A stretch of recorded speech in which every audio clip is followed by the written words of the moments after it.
spinal cord injury. And so when I was seeing people roll by, I was like, wow, so that's what I'm gonna look like. I think I'll do a bit different. I think it's cancer and kids. I was born paralyzed. I was born with spina bifida. So I've been paralyzed my whole life, and it's the only life I know. So I had to kind of grow into learning I was different. My biggest insecurity is my legs. So I decided, hey, if that's my biggest insecurity, then I'm gonna start a gene line. And all of the pictures are based around my genes and my legs and other people's legs.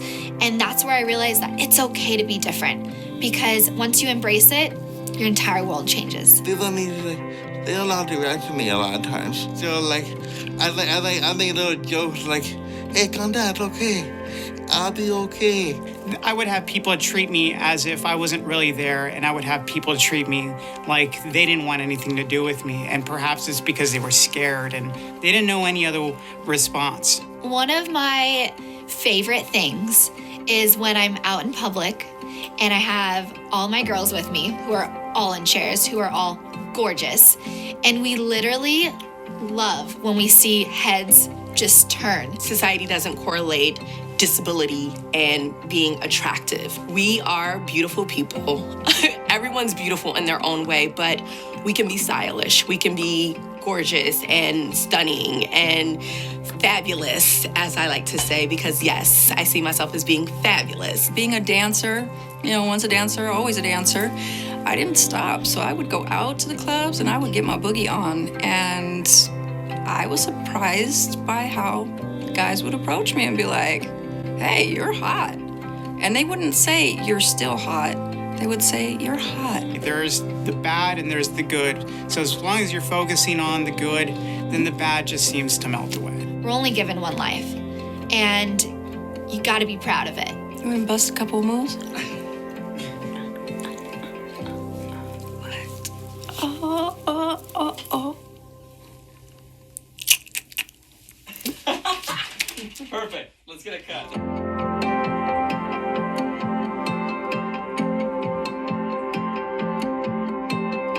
Record now.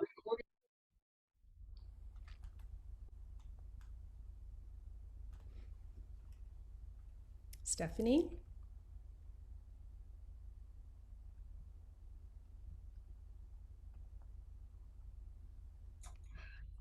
We, the Mt San Jacinto College faculty classified for professionals and administrators, acknowledge there are systemic barriers that have historically excluded and prevented equal outcomes for students on the basis of race, ethnicity, gender identity and expression, sexuality, national origin, socioeconomic status, ability, language, religion, age, physical appearance, and intersections of these identities. Therefore, we define equity as an investment and commitment to achieving parity in academic outcomes by removing institutional barriers and creating an inclusive and culturally affirming learning environment. As such, we are dedicated to challenging our perceptions, biases, and blind spots through self-reflection and constant inquiry to identify and eliminate equity gaps and reinvest in our communities. Our purpose is to celebrate diversity, instill hope, and empower our students to transform their lives and those around them. Thank you, Stephanie.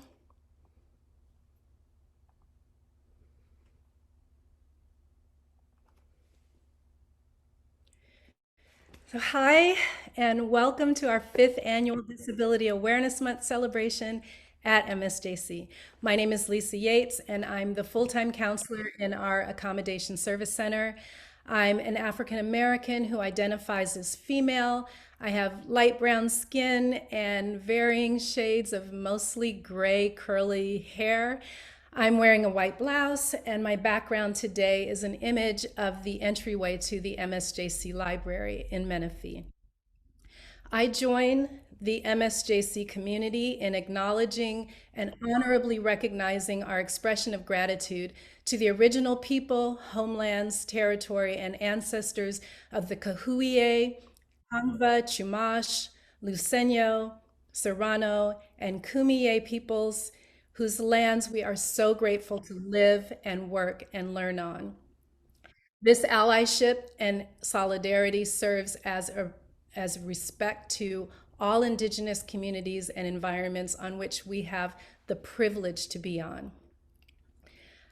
I also want to thank the librarians who have lent us their campus space for our Beyond the Cover events pre-COVID and continue to offer their talent in building and hosting our website in our digital living library. In 2017, Monica Flores created the first Beyond the Cover library, and sadly she passed away before our next year's event.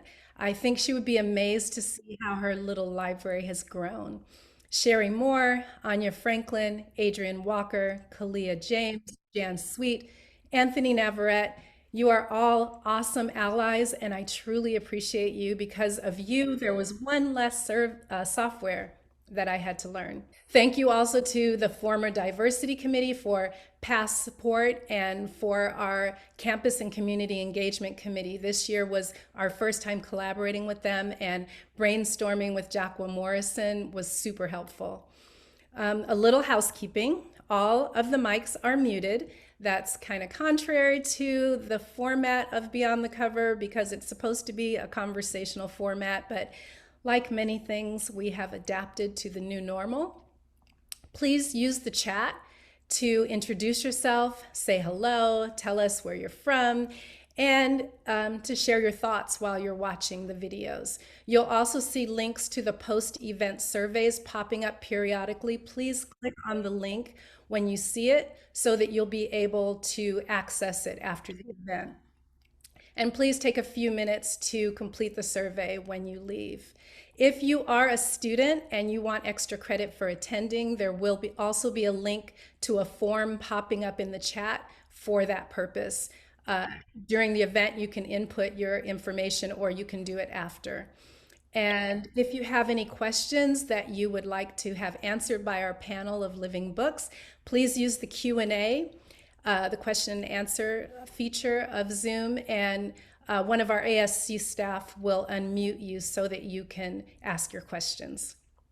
Regarding the format for today, we'll watch a few short videos and review a brief history of Beyond the Cover, and then our living book panel will share. And then we'll watch a few more videos while they take a break, and then they'll return to share some more. Before we begin, though, I'd like to warn attendees that there are some topics discussed here that might be difficult or triggering for some. One of our living books might discuss his experiences with war, and one of our videos discusses suicide. Finally, I would like to introduce our dedicated Accommodation Service Center staff to you. As I call your name, please say hi so we can see your smiling face. As co-hosts, this team will be keeping things running smoothly throughout the event. So, Counselor Kathy Barnes. I'm Kathy. I'm the counselor at the San Jacinto campus. Administrative Assistant Stephanie Solis. Solis. Hello, everybody. My name is Stephanie.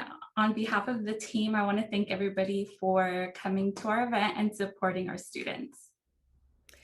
Student Services Assistants, Rosa Munoz. Good morning, everyone. My name is Rosa. I just want to say good morning, and I also work at AAC. Melissa Perez. Hello, everyone. Nice seeing you all here. Emma Hallett. Hi, my name is Emma Hallett. I work as a student services assistant in the San Jacinto campus, and I'm excited to get to know the new living books for this semester. Deaf and Hard of Hearing Coordinator Shannon O'Donnell. Hello, everyone. Thanks so much for coming and being here today.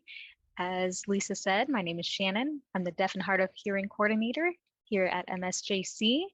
And I'm looking forward to the rest of this morning and afternoon. Assistive Technology Specialist, and in my opinion, all-around technology guru, Sergio Rangel Monroy. That's so kind of you, Lisa. Thank you. Okay, so my name is Sergio. I'm the All Media Specialist. I make books and other materials accessible to our students, and I'm really happy to be here with all of you. and our leader with a heart, ASC Director, Jason Constein. Thank you, Lisa. Good morning, everyone. I know that Lisa said she's going to say thank you a lot. I'm going to thank everyone for attending this morning.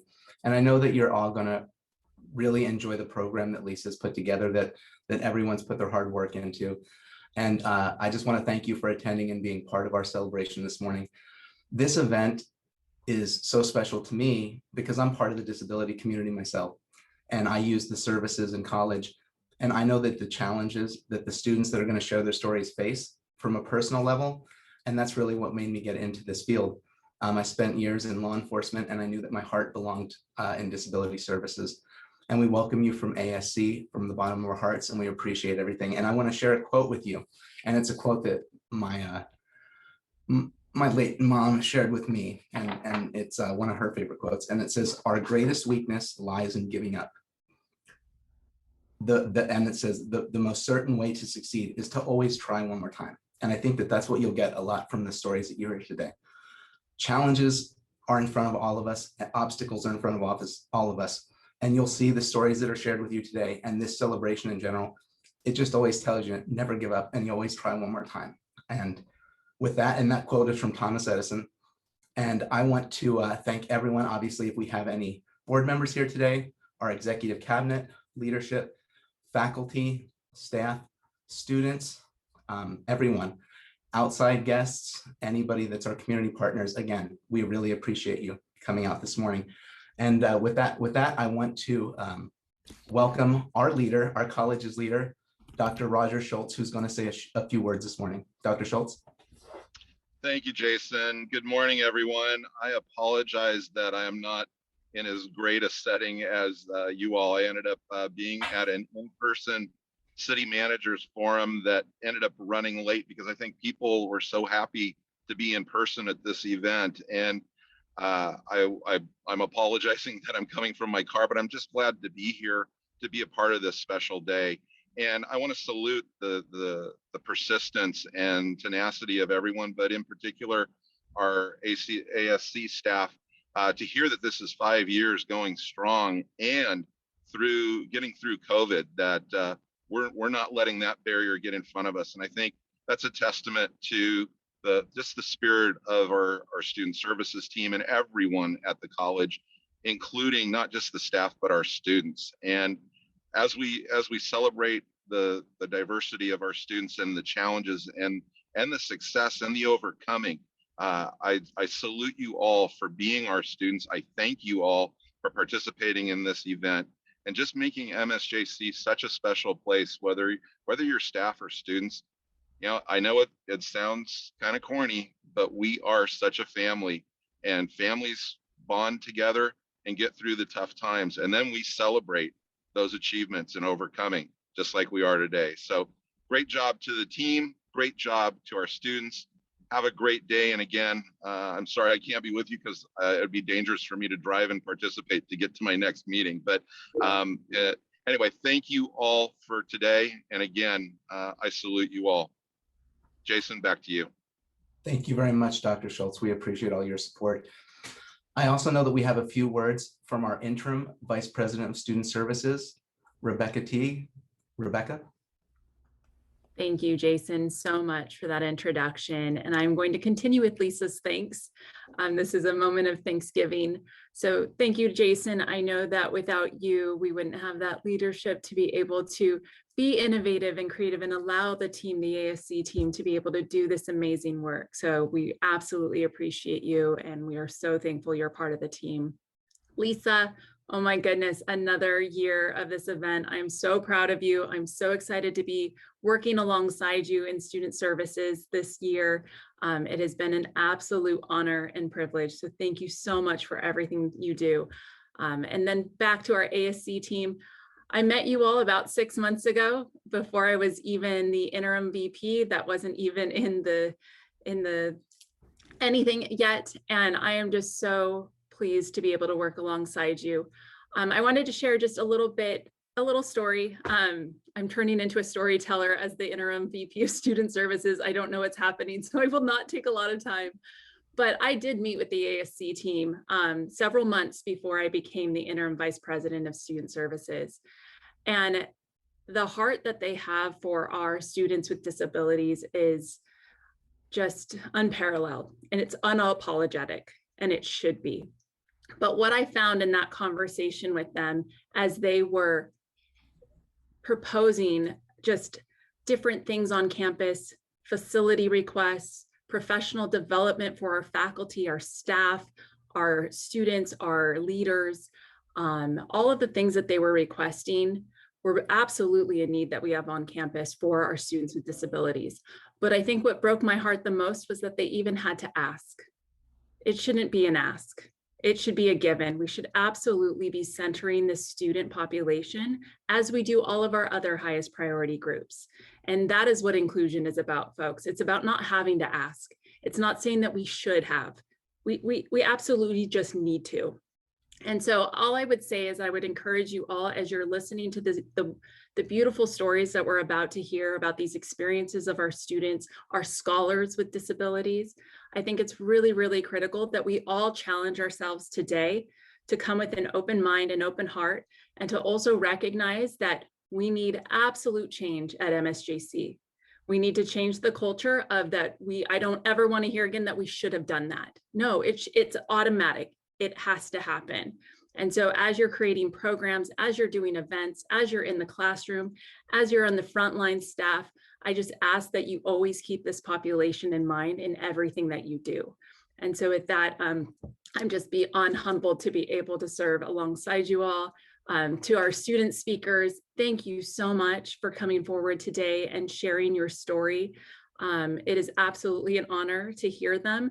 And I promise you, as a commitment, just as Rebecca, not the interim VP of Student Services, that I will take your stories and make sure that I have action as a result of them, so that you absolutely see in what we do at MSJC that you are welcome, you are loved, you are cared for, you are valuable, and that you will be successful. So thank you so very much. Thank you. Sorry. Go ahead, Jason. Oh, no, I was just going to say thank you, Rebecca, and thank you, Dr. Schultz. We appreciate your leadership and your support. And I just want to give a big shout out before I might not get a chance to speak again to Lisa Yates for putting this all together. Honestly, this is her vision. This is her creative vision. And I also want to thank our entire staff at ASC for everything that you do for the students every day. And you make it a pleasure for me to come to work and to serve alongside you. Thank you. Thank you, Jason, and Superintendent President Dr. Schultz and Vice President Teague. I'm more than humbled to be able to have you here. When we had it on campus, you know, it was a different kind of climate, and I really did feel like there was less attention to it because of that environment. But the good thing about Zoom is that we can all attend from wherever we are, and people have such busy schedules. And I just feel like one silver lining of COVID is that in planning for a virtual event, I've gotten to see some really incredible videos trying to pick the right ones to have for the event. They're about and by individuals with disabilities. And so I've been able to expand the emphasis from the disabilities represented here at MSJC to other challenges that might not be included. And that reminds me also that I just really want to recognize the privilege, I guess, for lack of a better word, of the individuals who are participating today. There are a lot of people with disabilities who are in a hospital bed, or they can't leave their home, or they don't have the technology. Every year I recruit about 20 students to participate in this event, and I usually end up with 7 to 10. Last year I ended up with 3, and that's because for some, their challenges won't allow them, the obstacles are too big for them to participate. And even today we had one living book last night just changed her mind because it was too overwhelming. So I think it's just really important to remember that not everybody with a disability can get out of bed in the morning and come to school. And so even the students who are speaking today, they have that amount of privilege in that their challenges allow them to be able to be here and participate with us. And so, yeah, I just wanted to share that. I'm going to share a couple of videos now before we get to our living books.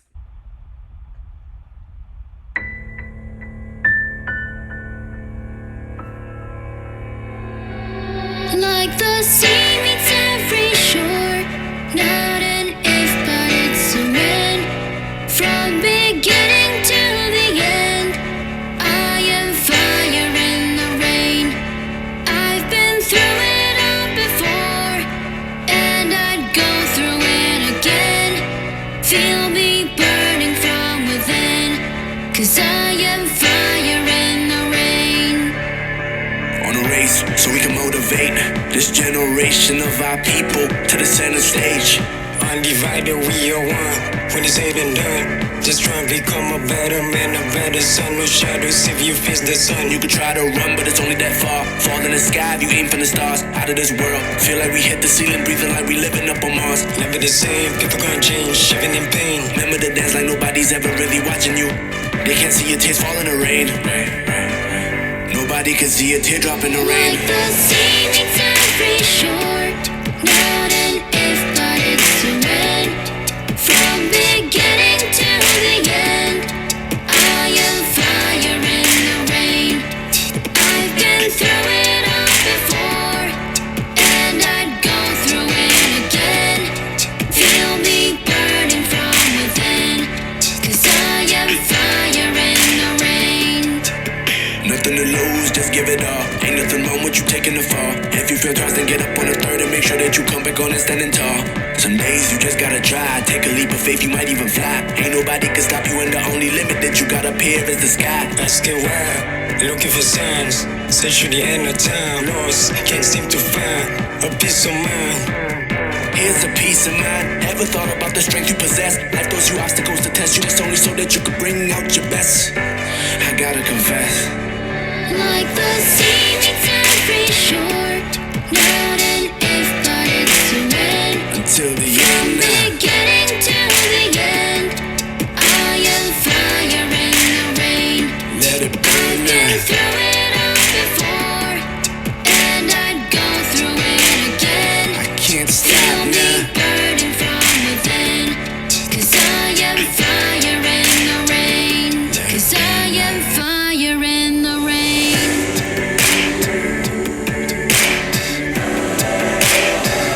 Undivided, we are one. When it's said and done, just try and become a better man, a better son. No shadows if you face the sun.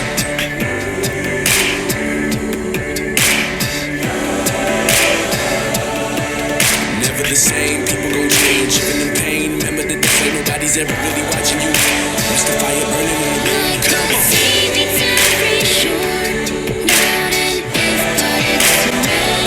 Till the end now. Beginning to the end, I am fire in the rain. I can't stop Been now. through it all before, and I'd go through it again. Feel me burning from within, 'cause I am fire in the rain. Feel me burning from within, 'cause I am fire in the rain. Let me burn.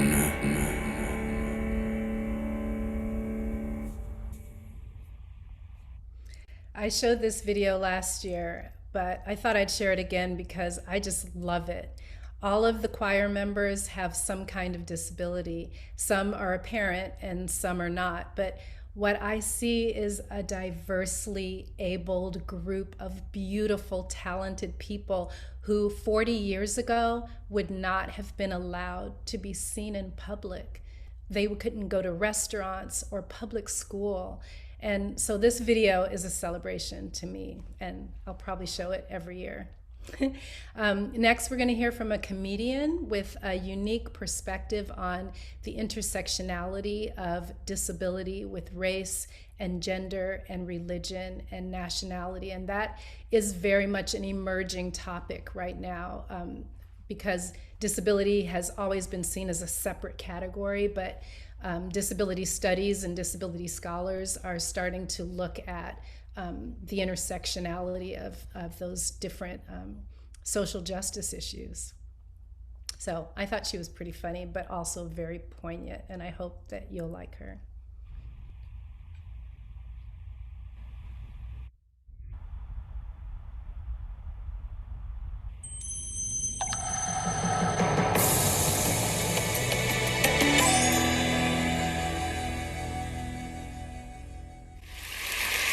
My name is Maysoon Zayed, and I am not drunk, but the doctor who delivered me was.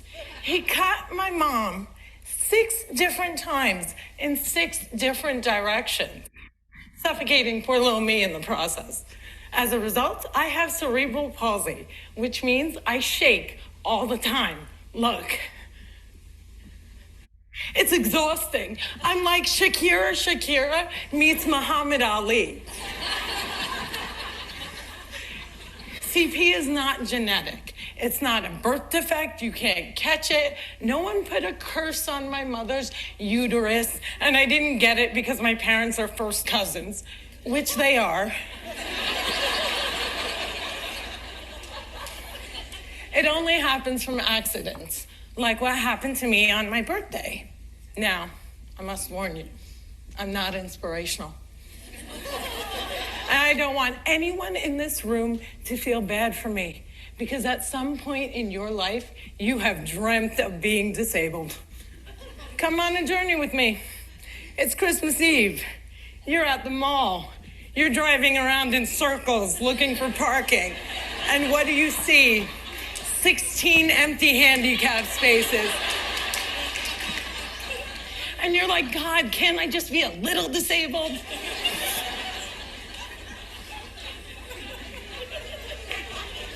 Also, I gotta tell you, I got 99 problems and palsy is just one. If there was an oppression Olympics, I would win the gold medal. I'm Palestinian, Muslim, I'm female, I'm disabled, and I live in New Jersey.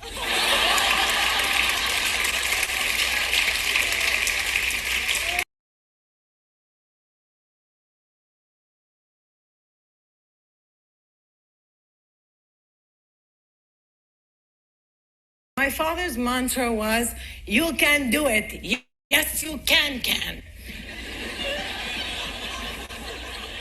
So, if my 3 older sisters were mopping, I was mopping. If my 3 older sisters went to public school, my parents would sue the school system and guarantee that I went too. And if we didn't all get A's, we all got my mother's slipper. My father taught me how I walk when I was 5 years old by placing my heels on his feet and just walking. Another tactic that he used is he would dangle a dollar bill in front of me and have me chase it. My inner stripper was very strong, and by the first day of kindergarten, I was walking like a champ who had been punched one too many times. Growing up, there were only 6 Arabs in my town, and they were all my family. Now there are 20 Arabs in town, and they are still all my family. I don't think anyone even noticed we were an Italian.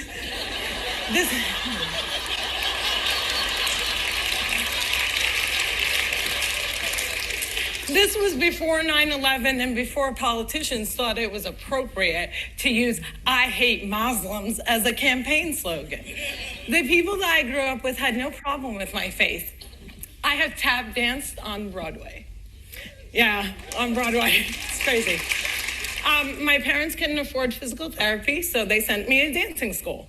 I learned how to dance in heels, which means I can walk in heels. And I'm from Jersey, and we are really concerned with being chic. So if my friends wore heels, so did I. And when my friends went and spent their summer vacations on the Jersey Shore, I did not. I spent my summers in a war zone because my parents were afraid that if we didn't go back to Palestine every single summer, we'd grow up to be Madonna.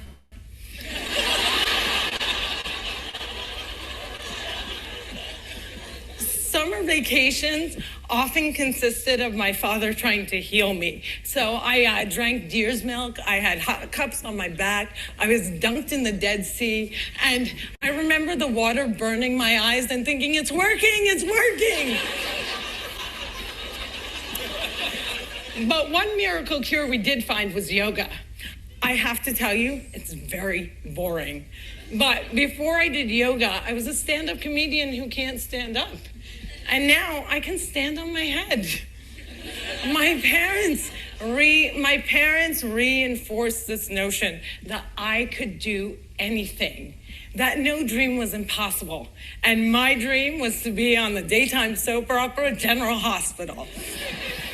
I went to college during affirmative action and got a sweet scholarship to ASU, Arizona State University, because I fit every single quota. I was like the pet lemur of the theater department. Everybody loved me. I did all the less than intelligent kids' homework. I got A's in all of my classes, A's in all of their classes. Every time I did a scene from The Glass Menagerie, my professors would weep. But I never got cast. Finally, my senior year, ASU decided to do a show called They Dance Real Slow in Jackson. It's a play about a girl with CP. I was a girl with CP. So I start shouting from the rooftops, I'm finally gonna get part. I have cerebral palsy. Free at last, free at last. Thank God almighty I'm free at last. I didn't get the part. Sherry Brown got the part. I went racing to the head of the theater department, crying hysterically like someone shot my cat, to ask her why. And she said it was because they didn't think I could do the stunts. I said, excuse me, if I can't do the stunts, neither can the character.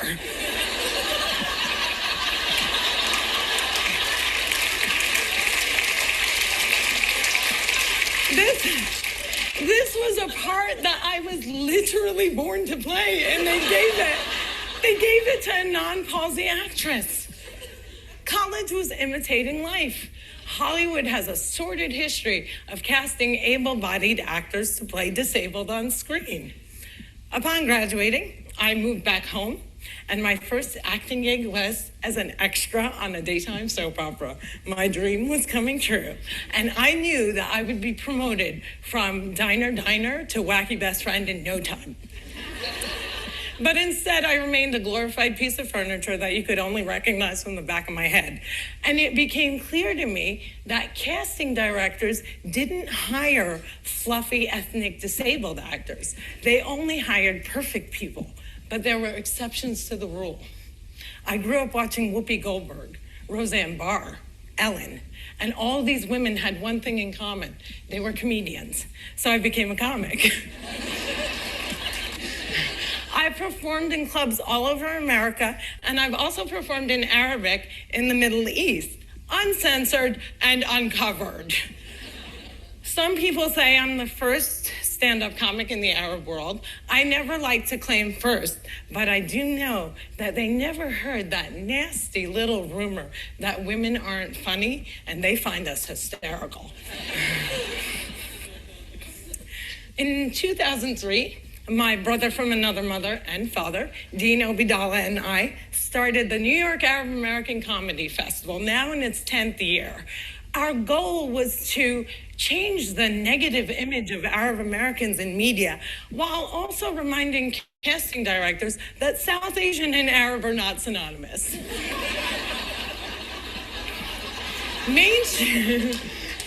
Mainstreaming Arabs was much, much easier than conquering the challenge against the stigma against disability. My big break came in 2010. I was invited to be a guest on the cable news show Countdown with Keith Olbermann. I walked in looking like I was going to the prom, and they shuffle me into a studio and seat me on a spinning rolling chair. So I looked at the stage manager and I'm like, excuse me, can I have another chair? And she looked at me and she went, 5, 4, 3, 2, and we were live, right? So I had to grip onto the anchor's desk so that I wouldn't roll off the screen during the segment. And when the interview was over, I was livid. I had finally gotten my chance, and I blew it. And I knew I would never get invited back. But not only did Mr. Oberman invite me back, he made me a full-time contributor, and he taped down my chair.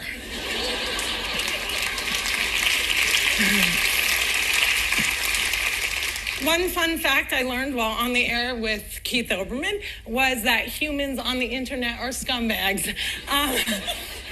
People say children are cruel, but I was never made fun of as a child or an adult. Suddenly, my disability on the World Wide Web is fair game. I would look at clips online and see comments like, yo, why is she tweaking? Yo, is she retarded? And my favorite, poor Gumby-mouthed terrorist, what does she suffer from? We should really pray for her. One commenter even suggested that I add my disability to my credits. Screenwriter, comedian, palsy. Disability is as visual as race. If a wheelchair user can't play Beyonce, then Beyonce can't play a wheelchair user. The disabled are the largest... Yeah, clap for them, man. Come on.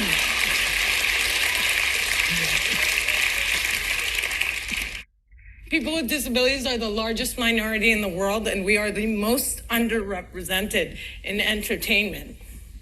The doctor said that I wouldn't walk, but I am here in front of you. However, if I grew up with social media, I don't think I would be. I hope that together we can create more positive images of disability in the media and in everyday life. Perhaps if there were more positive images, it would foster less hate on the internet. Or maybe not. Maybe it still takes a village to teach our children well. My crooked journey has taken me to some very spectacular places. I got to walk the red carpet, flanked by soap diva Susan Lucci and the iconic Lorraine Arbus. I got to act in a movie with Adam Sandler and work with my idol, the amazing Dave Matthews. I toured the world as a headliner on Arabs Gone Wild. I was a delegate representing the great state of New Jersey at the 2008 DNC, and I founded Maysoon's Kids, a charity that hopes to give Palestinian refugee children a sliver of the chance my parents gave me. But the one moment that stands out the most was when I got, before this moment,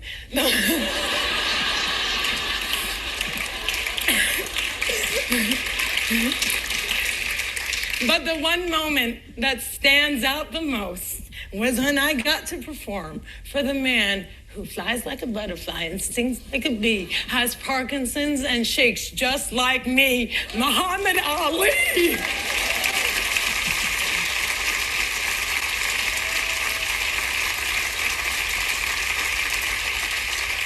It was the only time that my father ever saw me perform live, and I dedicate this talk to his memory. Allah yarhamak yaba. My name is Maysoon Zayed, and if I can, you can.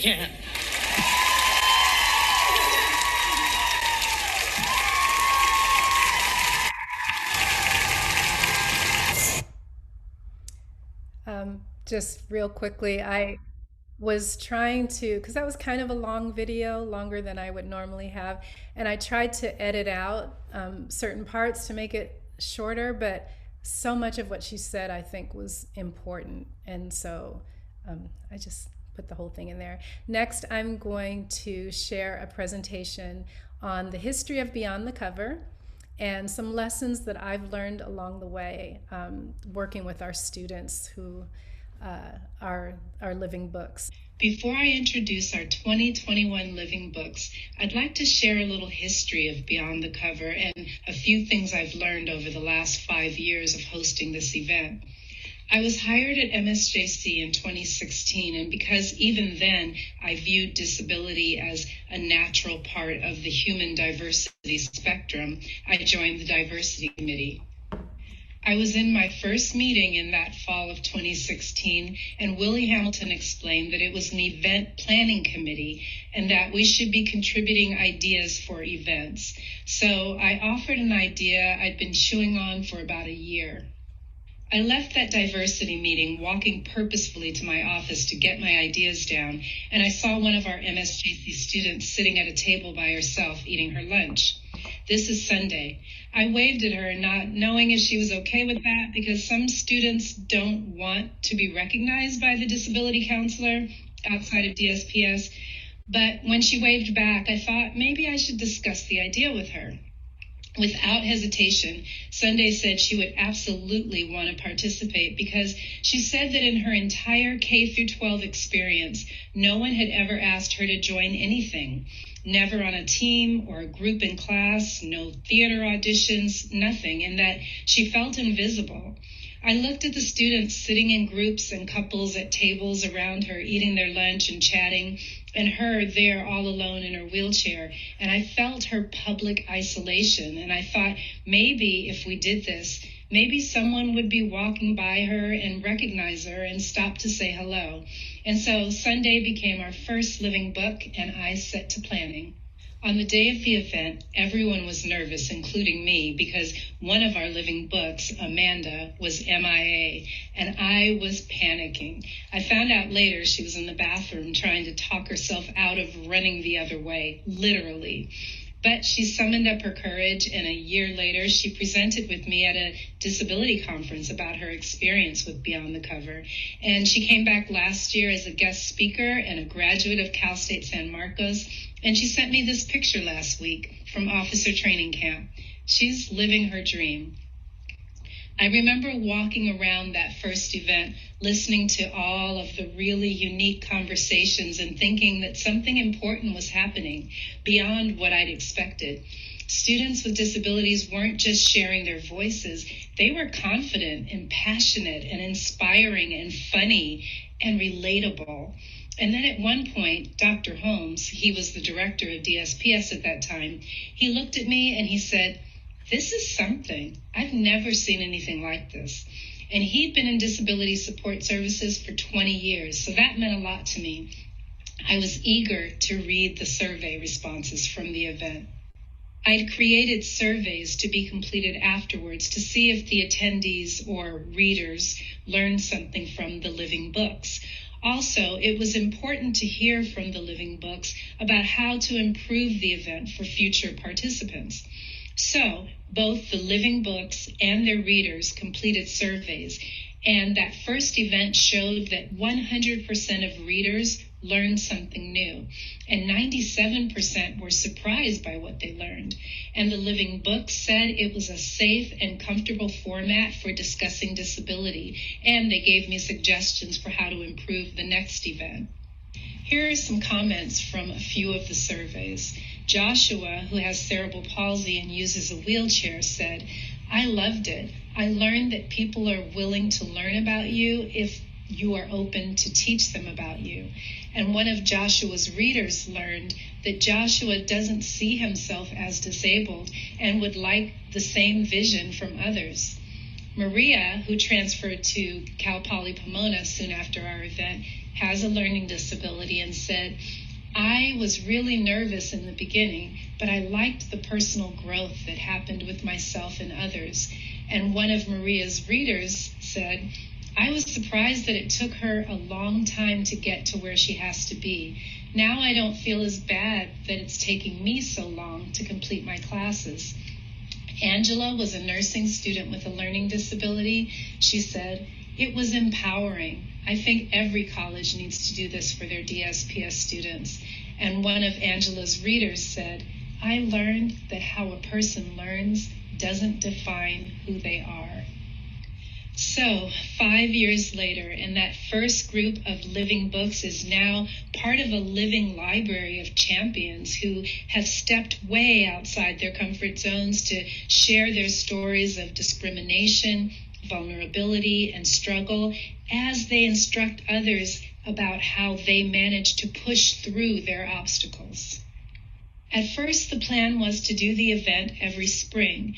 And so the first event was spring 2017 and then spring 2018.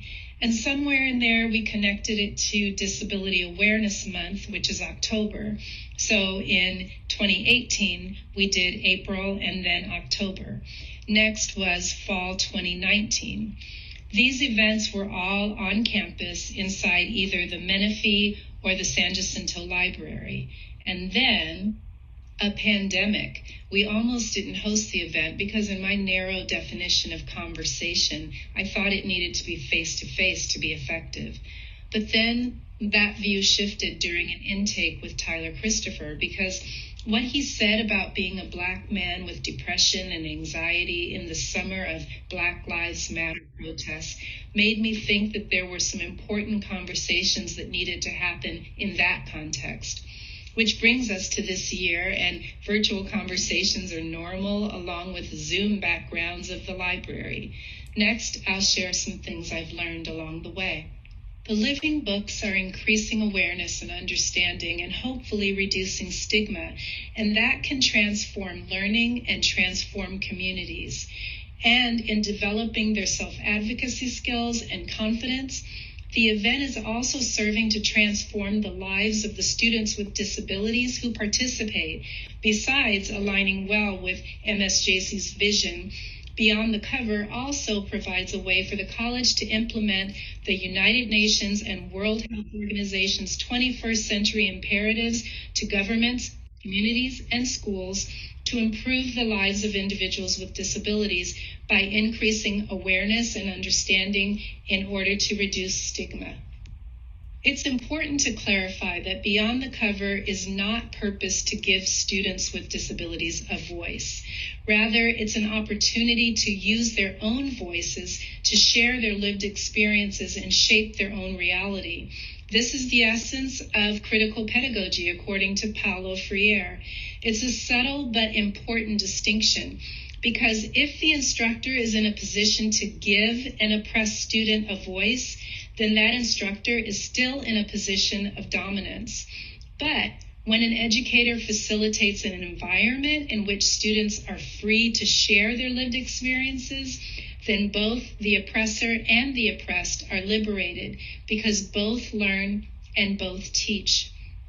Each year when we host this event, our living books teach me something new, and that helps to make me a better educator for MSJC, and I think a more compassionate and other-centered human being. And for that, I'm personally grateful to them for sharing their voice and their experiences with us. Also, in the course of my studies, I've learned that if we're going to accept that mantle from the United Nations and World Health Organization to improve the lives of individuals with disabilities in our communities and schools, we have to move beyond our ADA compliance and ableist rhetoric.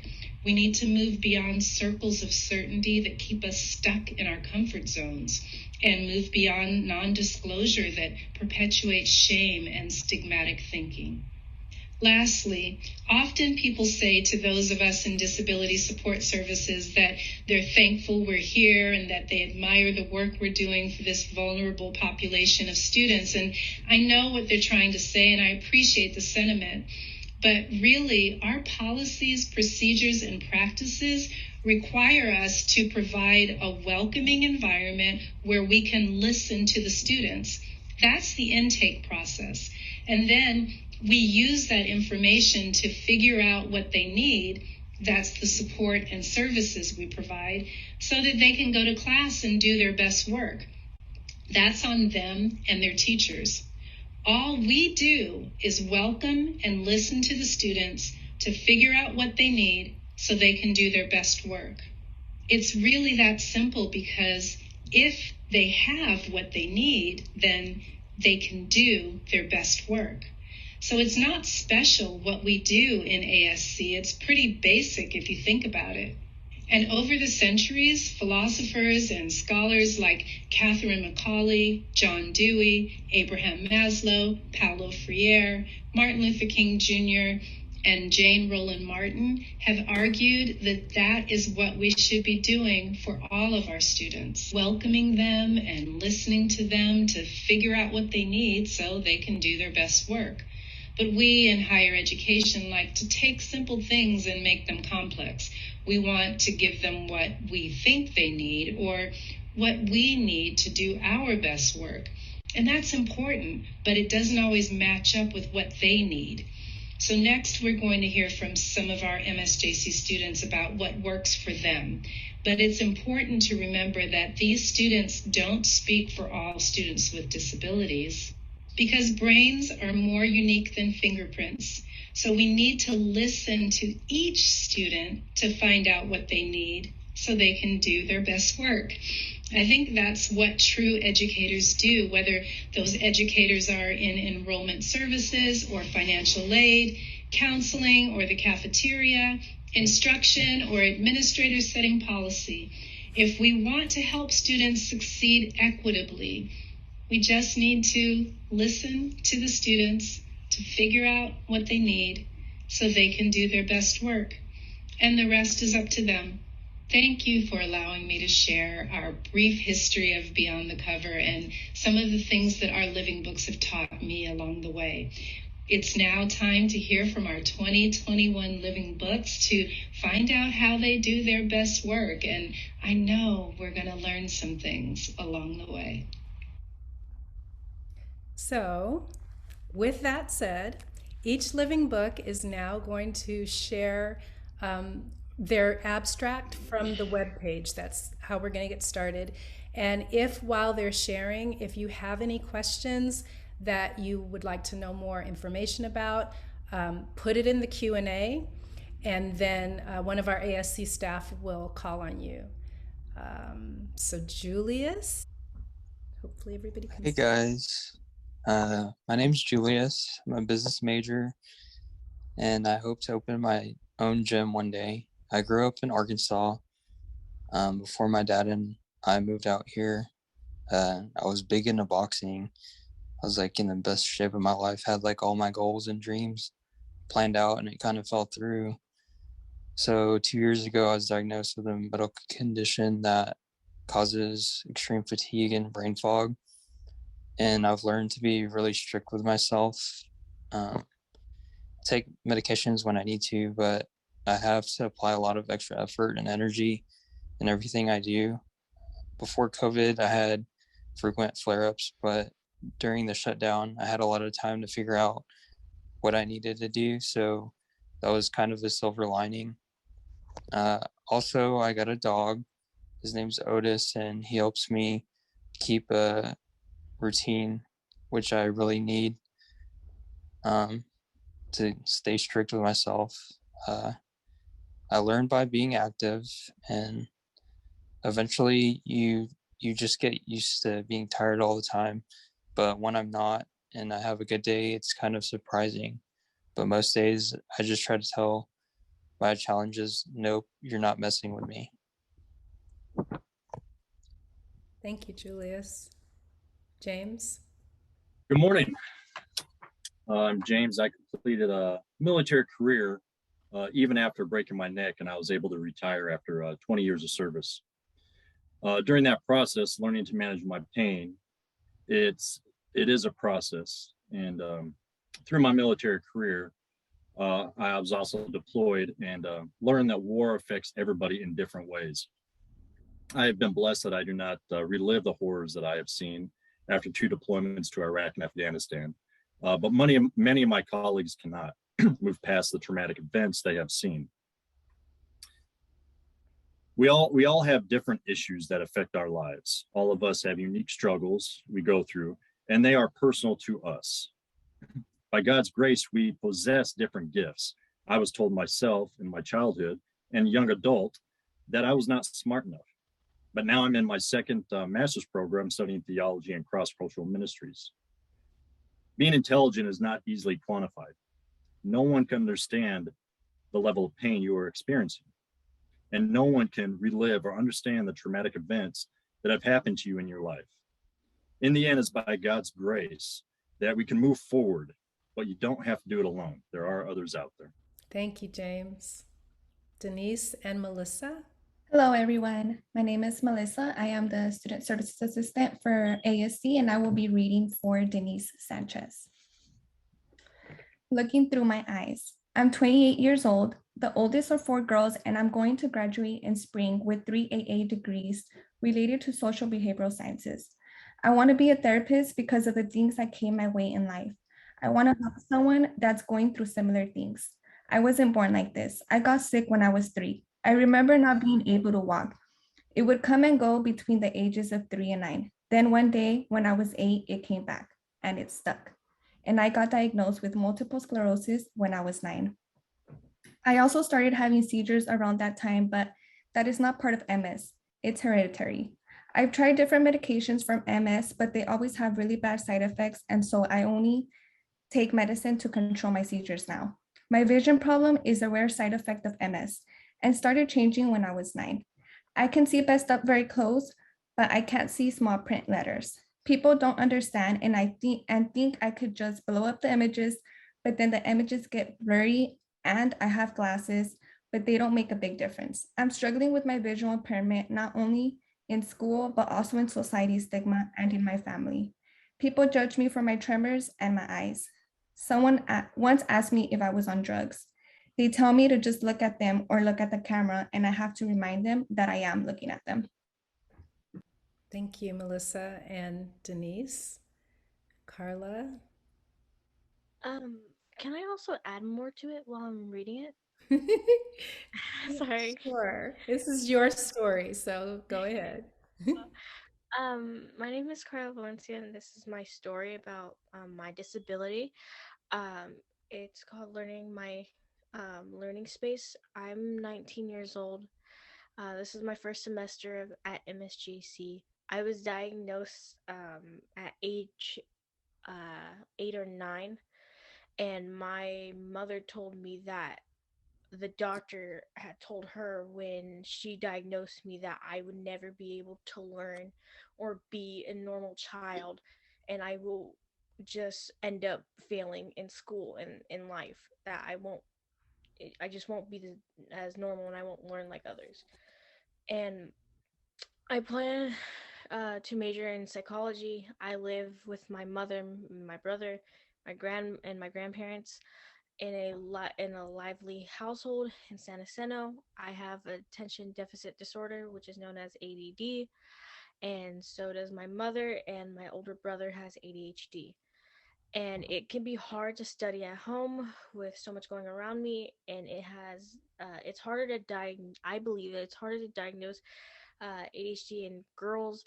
When I was diagnosed at age 9, I didn't understand at first, and I wasn't sure how to be myself with it.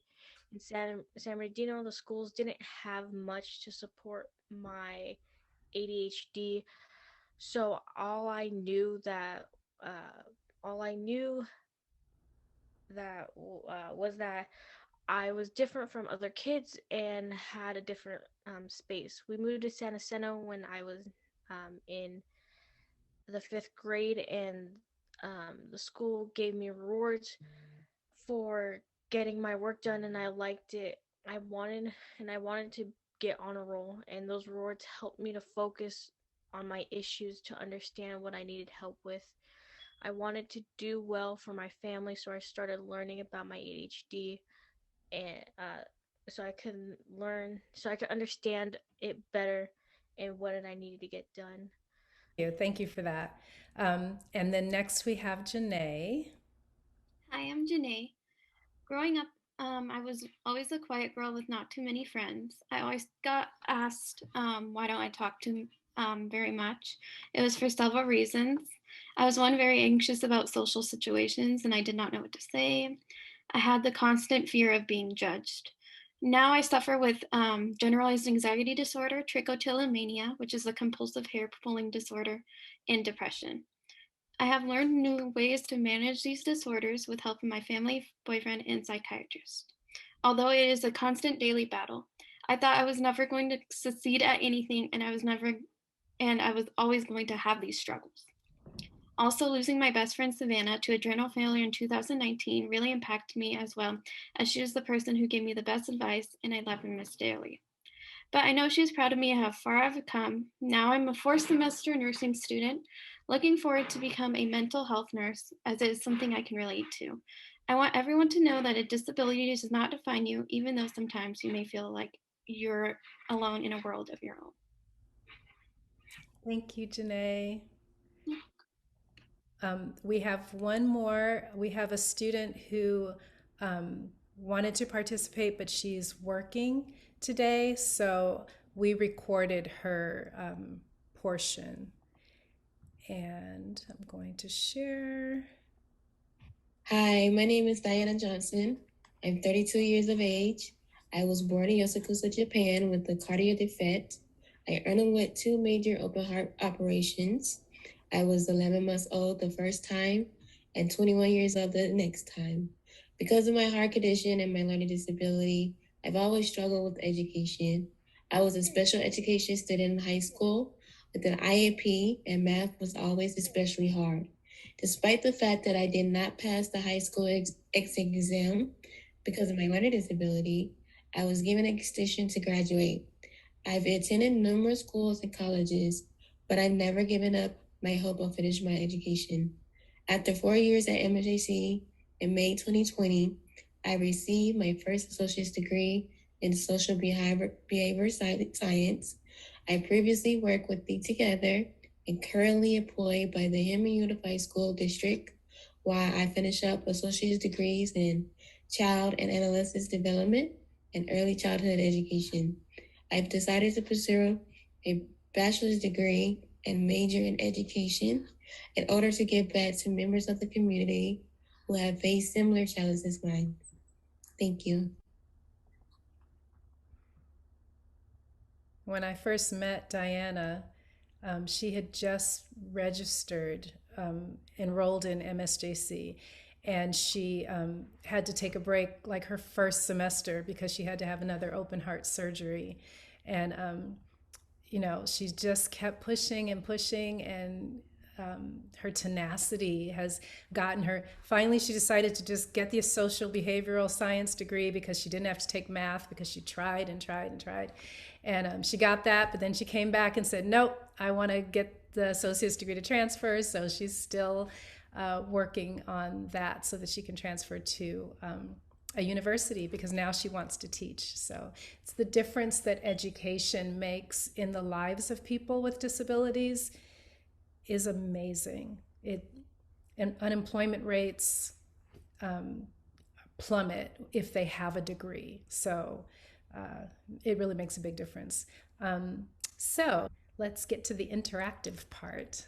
All right, so we do have one question in the chat for Carla.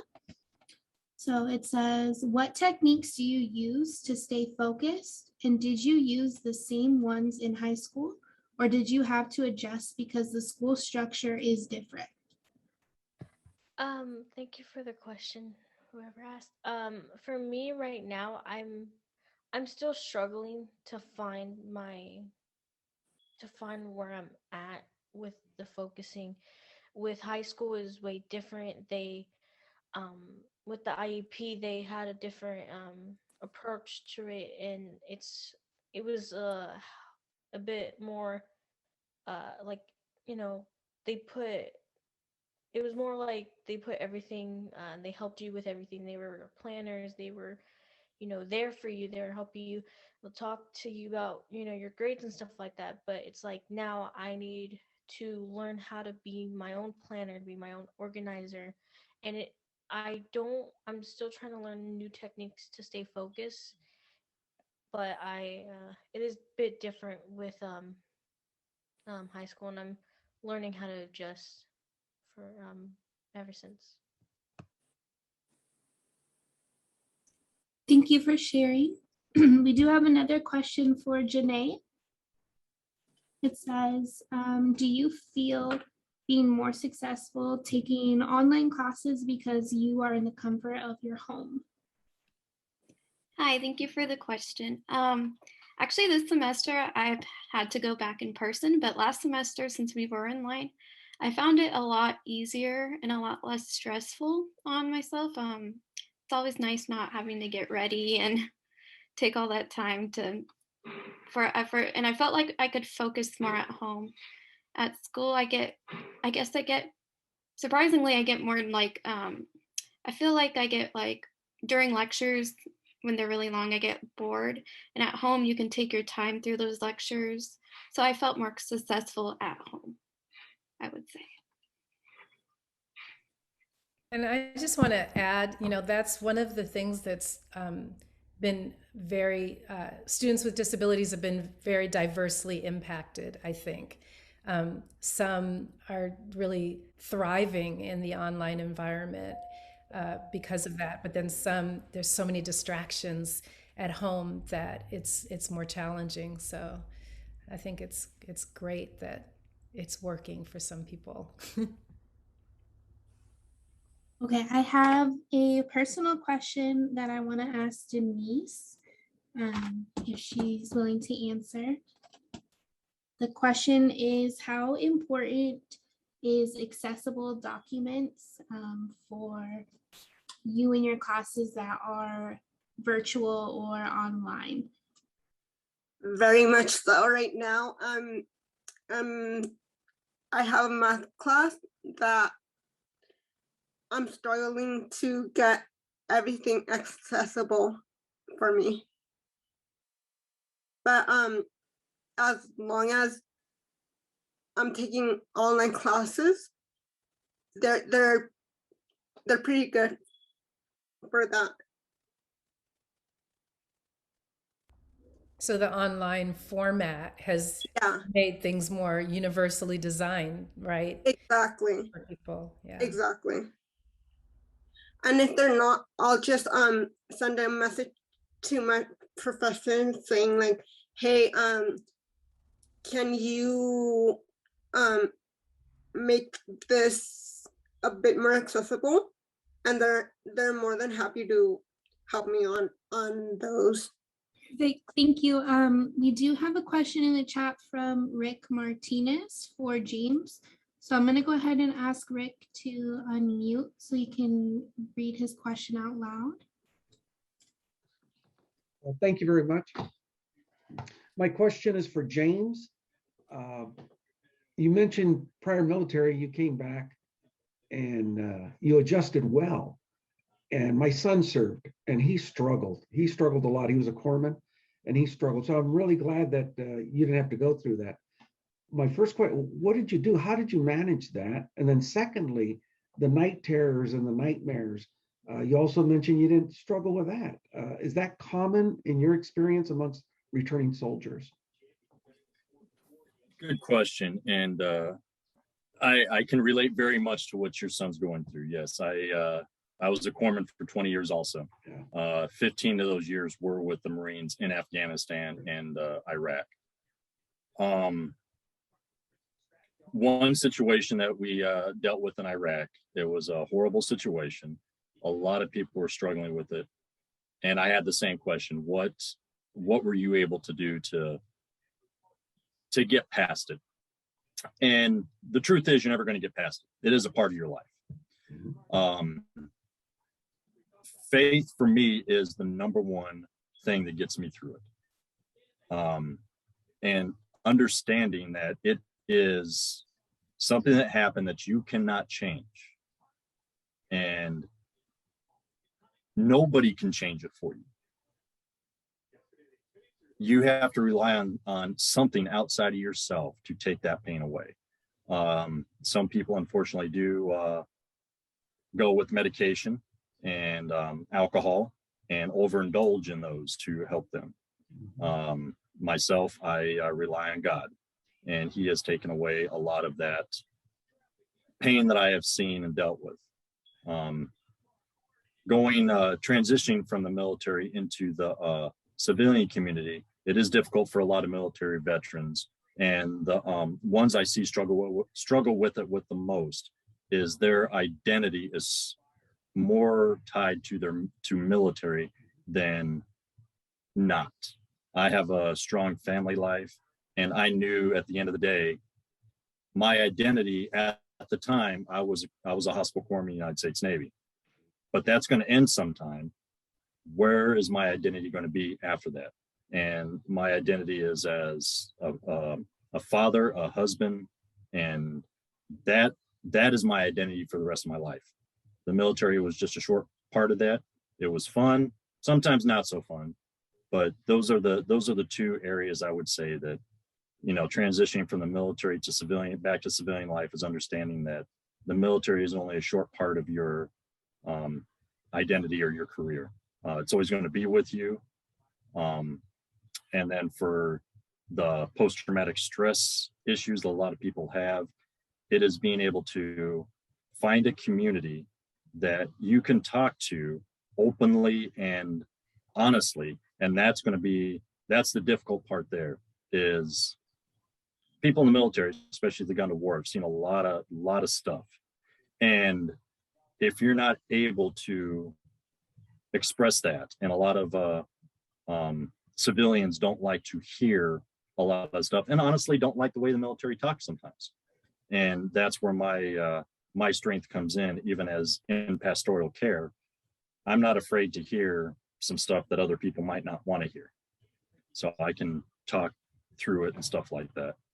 So that might have been a long explanation, but no, thank you. That's I appreciate it. Let me just throw it out. He ended up, he was borderline suicidal. We almost lost him, but thank God we didn't. And it was because of the family.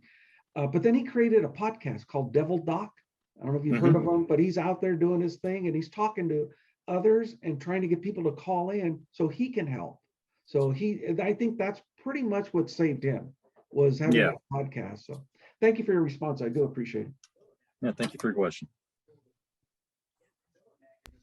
Do you see that we have another question in the chat from Carolyn Norman?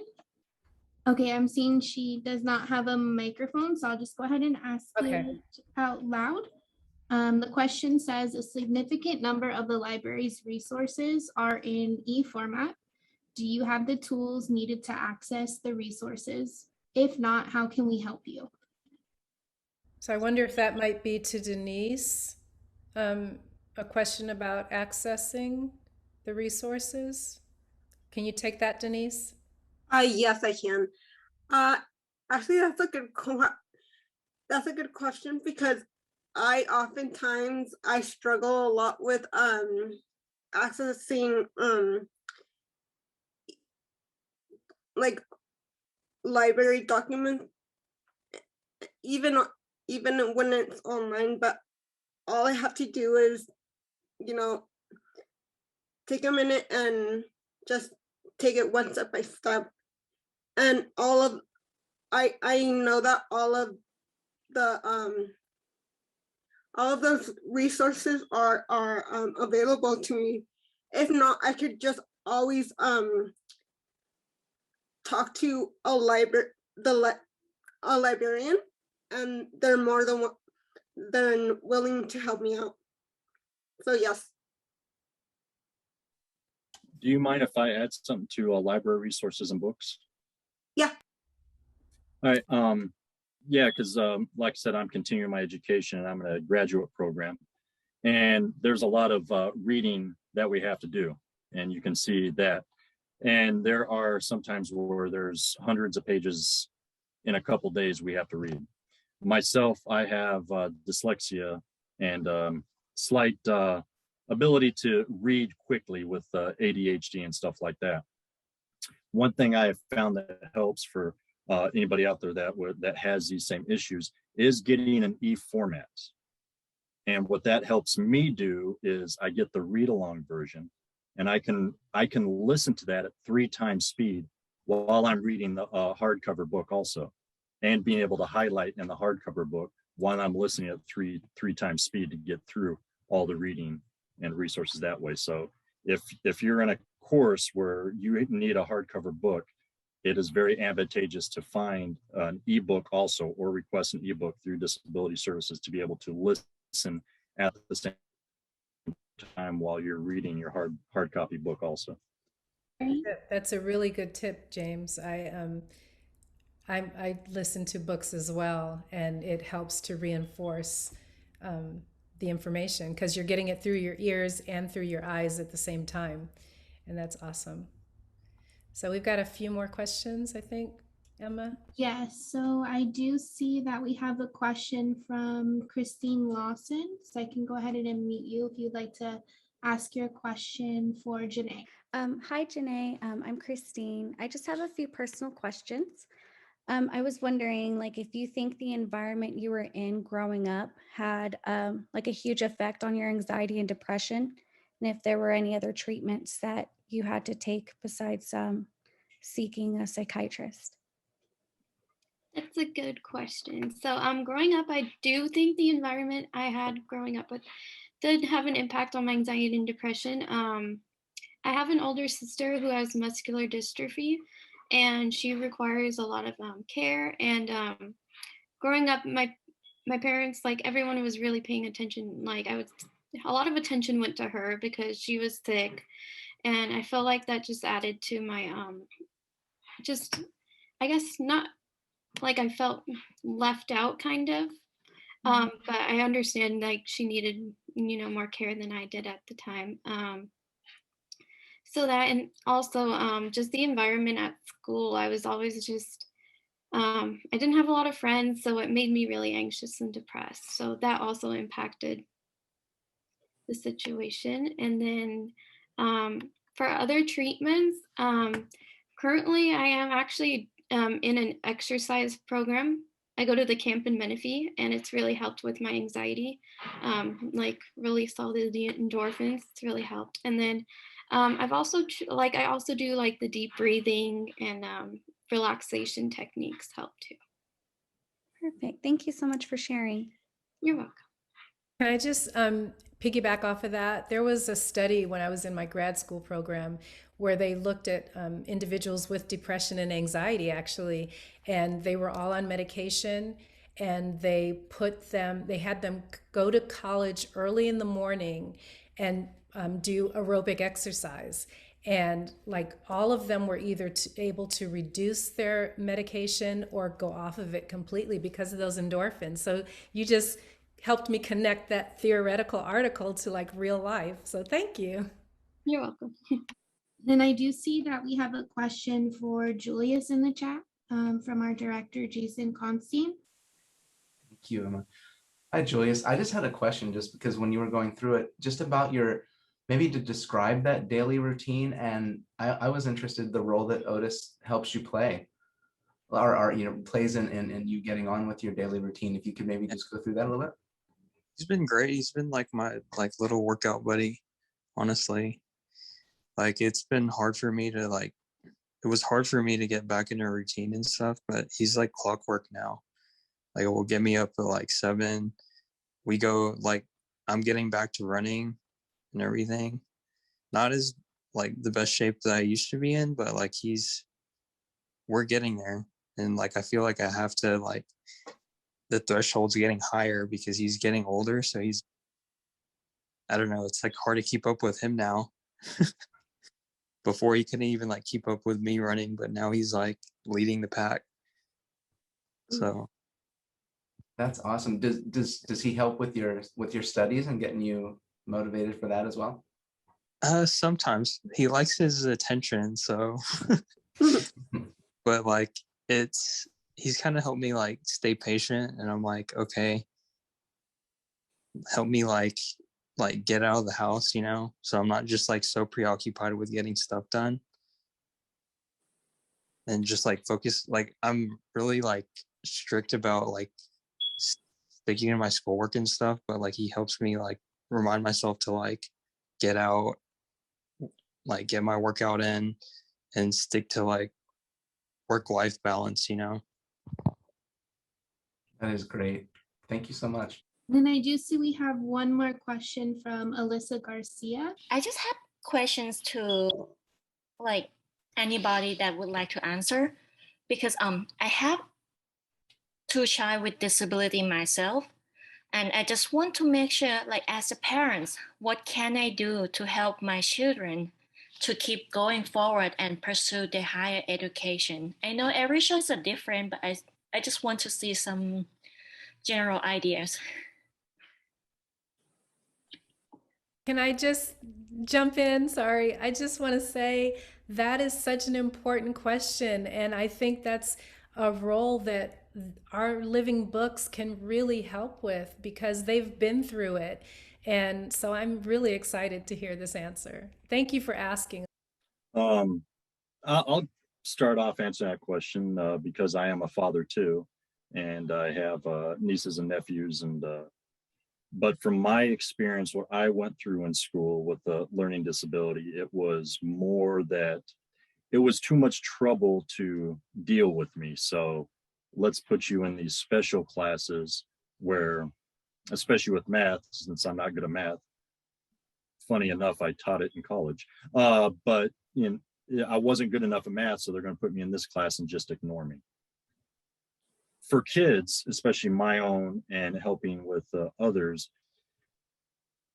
you have to be patient and understand where they're learning from. Everybody learns differently, and sometimes it's more of a struggle for parents and educators to understand where they're learning from. Going back with teaching math, I wasn't understanding the formula that I was teaching. So I had to go back and relearn the formula and understand that there's an easier way to teach it. So that's what it is. Be patient and learn where they're coming from. And then you could help with the education process that way. And the biggest thing with higher education is don't force them into what society or you think they should do. What makes them happy? What do they want to pursue? Because that'll motivate them to get the education. Thank you so much. Can I add on to that as well? Yes, please. If I may ask, how old are your kids? One is 8 and another one is 4. They're still little, but I want to start them young. Yeah. I think that it's great to start them young. You have to also make sure to listen to them because they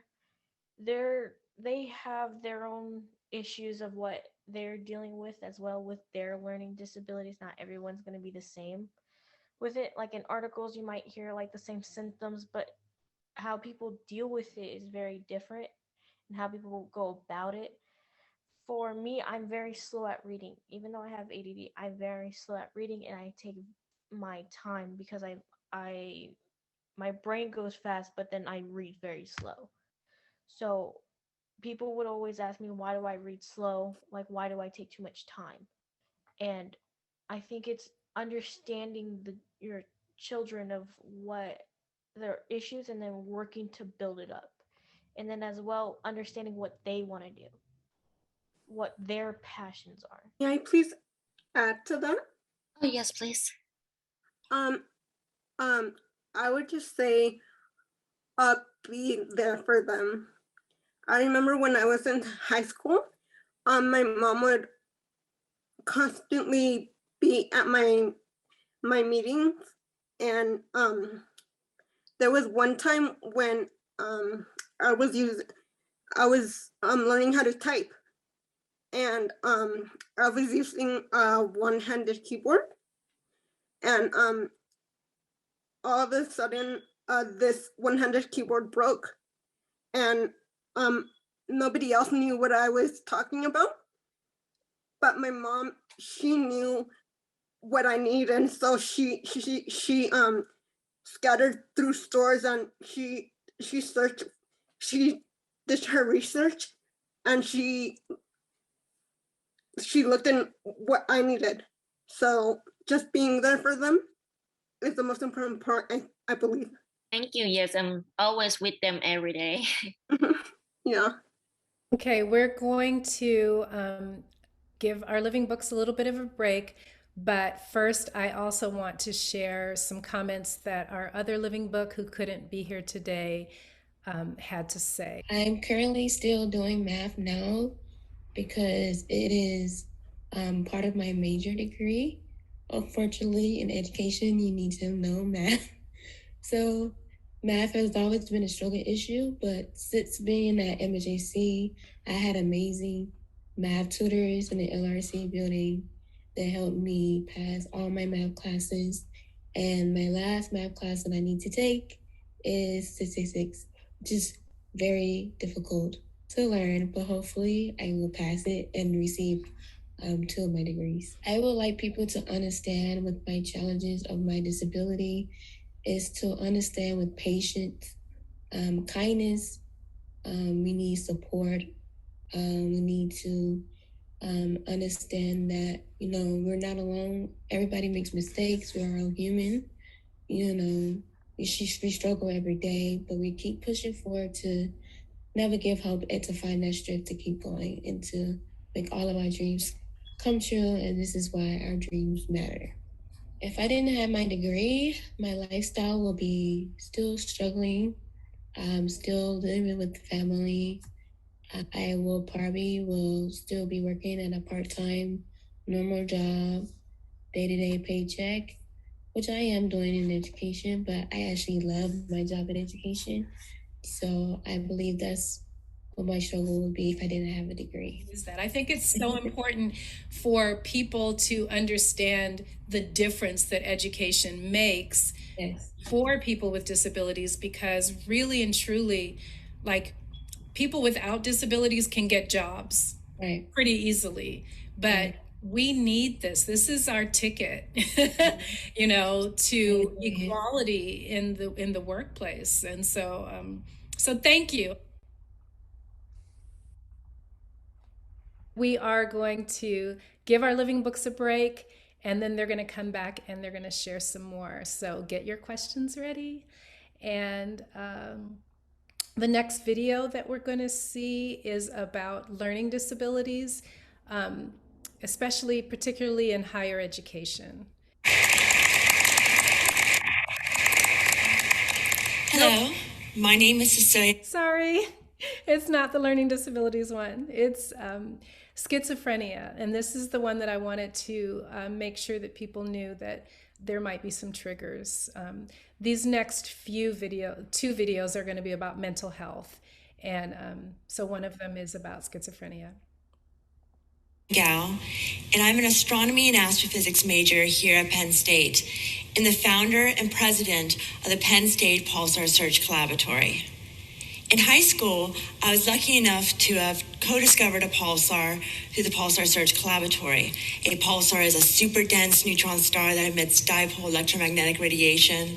So, like, basically think of a star much, much larger than our sun, blowing away its outer layers, leaving behind a dense core. That core could be our pulsar. This discovery opened some doors for me, such as helping represent the United States in the International Space Olympics in Russia, and also being a Virginia Aerospace Science and Technology Scholar. Well, for the longest time, this nerd had a secret that I was too scared and too embarrassed to tell anyone. That secret is that I have schizophrenia. But what is schizophrenia? It's important to think of schizophrenia sort of as an umbrella-like diagnosis. NAMI shows these different symptoms as ways you could diagnose having schizophrenia, such as delusions and hallucinations being sort of the hallmark type of characteristics. But it's very important to know that a person could have schizophrenia and not have delusions and not hallucinate. Each person's story with schizophrenia is unique to their own. Today, I'm going to be talking about my story with schizophrenia. It's been thought of that I've had schizophrenia all of my life, but it became very prevalent my junior year of high school and then just snowballed into college. February of 2014, my freshman year of college, my life changed when I tried to take my own life through suicide. Why, you ask? Because my life had become a waking nightmare. The following images have been edited using Microsoft Artistic Effects because they are just too triggering for me. At this time, I had started hallucinating. I started seeing, hearing, and feeling things that weren't there. Everywhere that I went, I was followed around by a clown that looked very similar to the Stephen King's adaptation of It. Everywhere that I went, he would be giggling, taunting me, poking me, and sometimes even biting me. I would also hallucinate spiders, sometimes little spiders, and these are actually the most obtrusive sometimes because we see little spiders in real life. So sometimes this is the only time I ever have difficulty discerning whether it's a hallucination or real life. I'm very good at knowing when I'm hallucinating, and I know that it's a chemical imbalance inside of my head. I don't give these hallucinations even names. I also hallucinate giant spiders, though. One spider in particular comes to mind. It was rather large, leathery skin, dark, black legs, and yellow body. No voice ever came out of its mouth. However, when it moved its legs, the creaking of the legs sounded like young children laughing. It was very disturbing. But it started becoming unbearable when I started hallucinating this girl. She looked sort of like in the movie The Ring. The thing with her is she was able to continue on conversations with herself and would know exactly what to say and when to say to chip away at my insecurities. But worse was she would also carry a knife around with her and she would stab me, sometimes in the face. This made taking tests, quizzes, and doing homework in general extremely difficult to impossible when I was in college. Sometimes I wouldn't even be able to see the paper in front of my face because I was hallucinating too much. I don't usually speak so openly about my hallucinations because people usually look at me in fear after I tell them what I see. But the thing is, I'm not much different than the rest of you. We all see, hear, and feel things when we're dreaming. I'm just someone who cannot turn off my nightmares even when I'm awake. I've been hallucinating now obtrusively for about over 4 years. So I've gotten very good at just pretending I'm not seeing what I'm seeing or ignoring them. I have triggers, such as seeing the color red is very triggering for me. I don't know if you guys noticed this or not, but they changed the carpet that I'm on. They changed it to a black carpet instead of red. I sort of laugh at my life a bit like a dark comedy because, of course, the only color combination that I have issues with is red and white. What is Ted's colors? Really, people? But I have issue with those colors because those are the colors that the clown has, red hair and white skin. And how I'm able to ignore him is I just don't look at him, but I'm able to know where that hallucination is in my peripheral vision because of the bright colors of red and white. But you never know that I'm hallucinating. The clown is actually in the audience today, and you would never know. If there were nominations for people just acting normal in everyday life, people who have schizophrenia would definitely be nominated as well. When I first became open about having schizophrenia, it was a shock to even the people closest to me. It took me 8 months. 8 months after my suicide attempt to finally get the treatment that I needed. I didn't even have the diagnosis of schizophrenia. And because of that, what kept me from getting help were conversations like these. I remember very distinctly within that time on the phone with my mother. I would tell my mom, "Mom, I'm sick. I'm seeing things that aren't there. I need medicine. I need to talk to a doctor." Her response, No. You can't tell anyone about this. This can't be on our medical history. Think of your sisters. Think of your sisters' futures. People are going to think that you're crazy. People are going to think you're dangerous, and you won't be able to get a job. What I say to that now is don't let anyone convince you to not get medical help. It's not worth it. It is your choice, and it is also your right.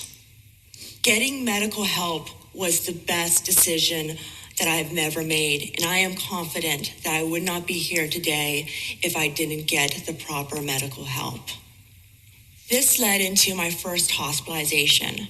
I've been in the psych ward 4 times now within the past 2-ish years.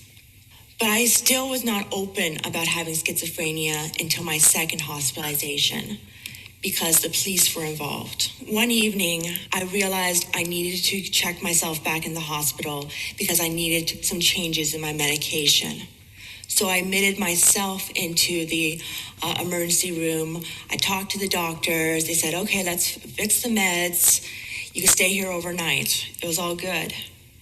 After the hospital, the brief one-night hospital stay, I came back to my dorm here at Penn State, and to very concerned roommates, which I understand why they were concerned. If I was in their shoes, I would have been concerned as well. But also the RA and a can-help person. We all talked, and we decided that I needed to have another psych ward stay. And I was okay on going. I wasn't at all refusing, and I was willing to go. But what happened next was inexcusable. They brought police officers into my dorm room in front of my roommates. They patted me down, and I had to convince them not to put handcuffs on me. They then escorted me into a police car that was parked on the road next to one of our most common dining commons, Redifer, where friends were passing by and seeing me put into a police car. By that time, when I came back, the cat was out of the bag. People knew something was up, so I had to set the story straight. I opened up about my schizophrenia through a blog, but I posted all my blog posts on Facebook. And I was amazed about how much support that was out there. And I also realized that there are so many other people just like me. I was actually amazed. A few of my friends opened up to me that they had schizophrenia. Now, I am dedicated to be a mental health advocate. I'm not going to wallow in self-pity about my diagnosis. Instead, I'm going to use it as a common denominator so it can help other people who have schizophrenia. And I am not going to rest until anyone who has schizophrenia worldwide is not afraid to say the words, I have schizophrenia. Because it's okay to have schizophrenia. It really is. Because 1.1% of the world's population over the age of 18 has some sort of form of schizophrenia. That is 51 million people worldwide and 2.4 million people in the United States alone. But there's a problem. Because 1 out of 10 people who have schizophrenia take their own life through suicide. Another 4 out of 10 attempt suicide at least once. I fall into that statistic.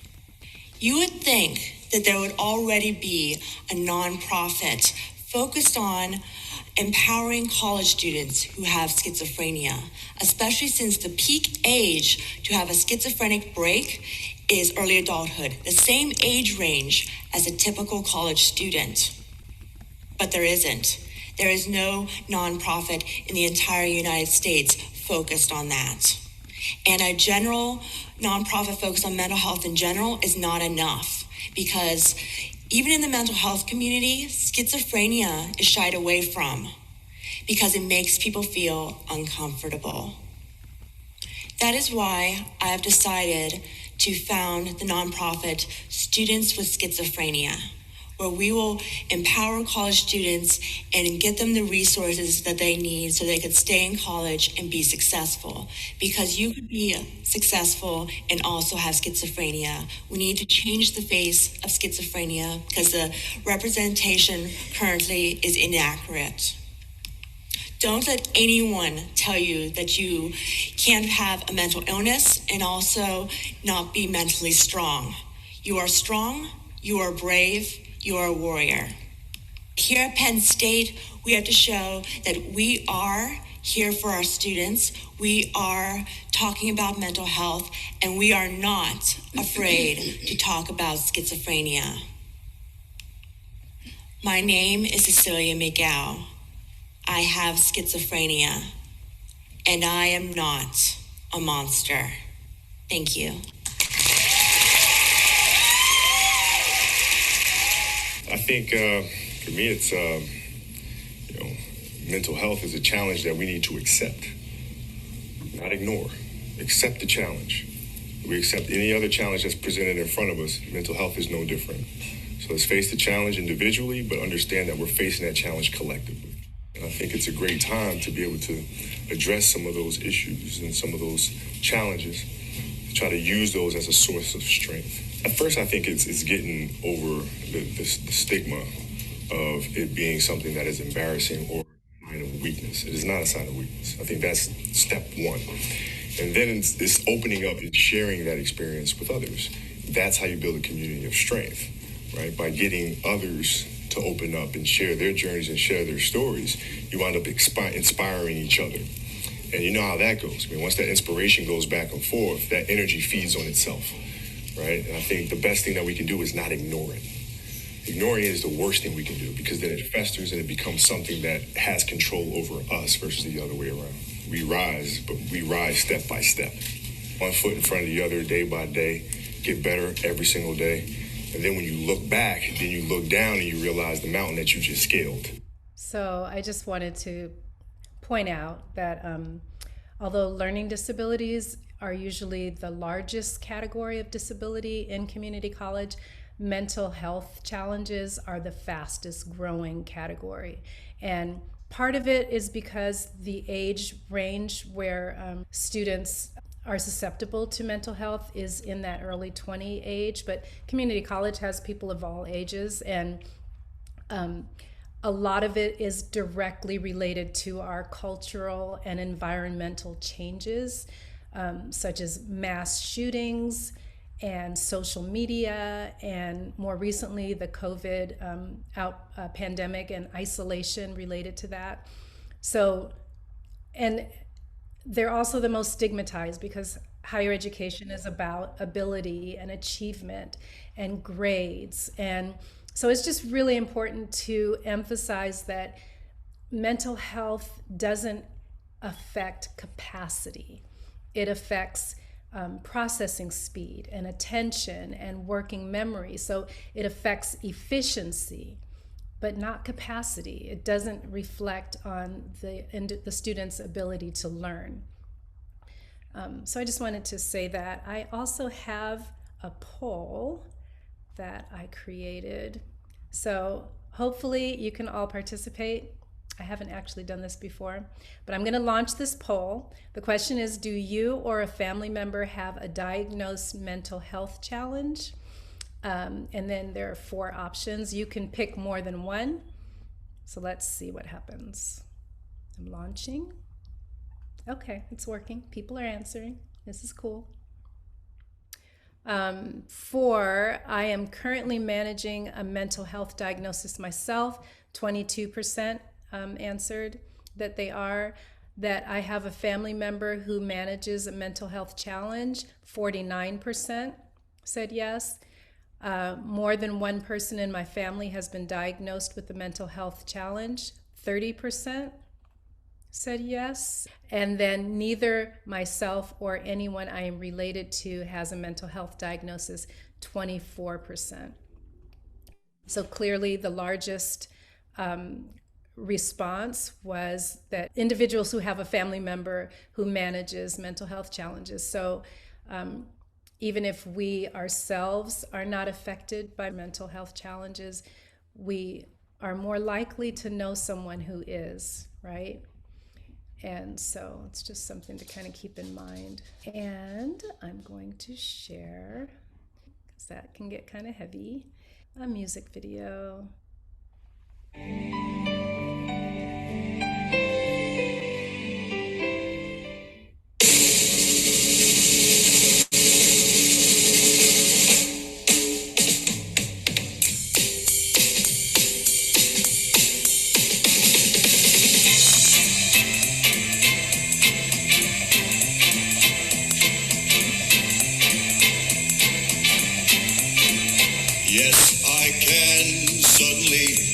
Yes, I can. Gee, I'm afraid to go on as turned into. Yes, I can. Take a look, what do you see? 133 pounds of confidence in me. Got the feeling I can do anything. Yes, I can. Something that sings in my blood is telling me. Yes, I can. I was just born today. I can go all the way.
Yes, I can.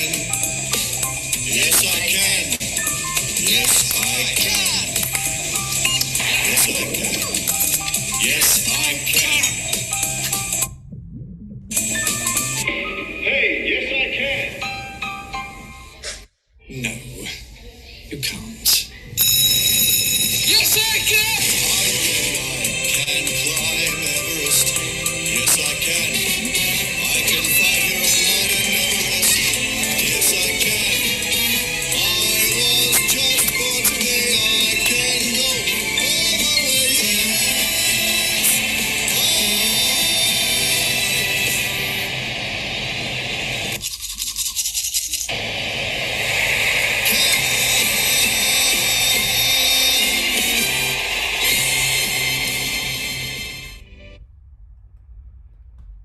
And just my personal reflections on that, I think we have to be careful not to describe all people with disabilities as superhuman or super strength or super powerful.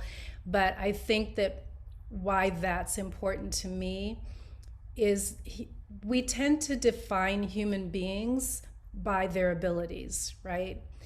The ability to be independent and mobile and reason.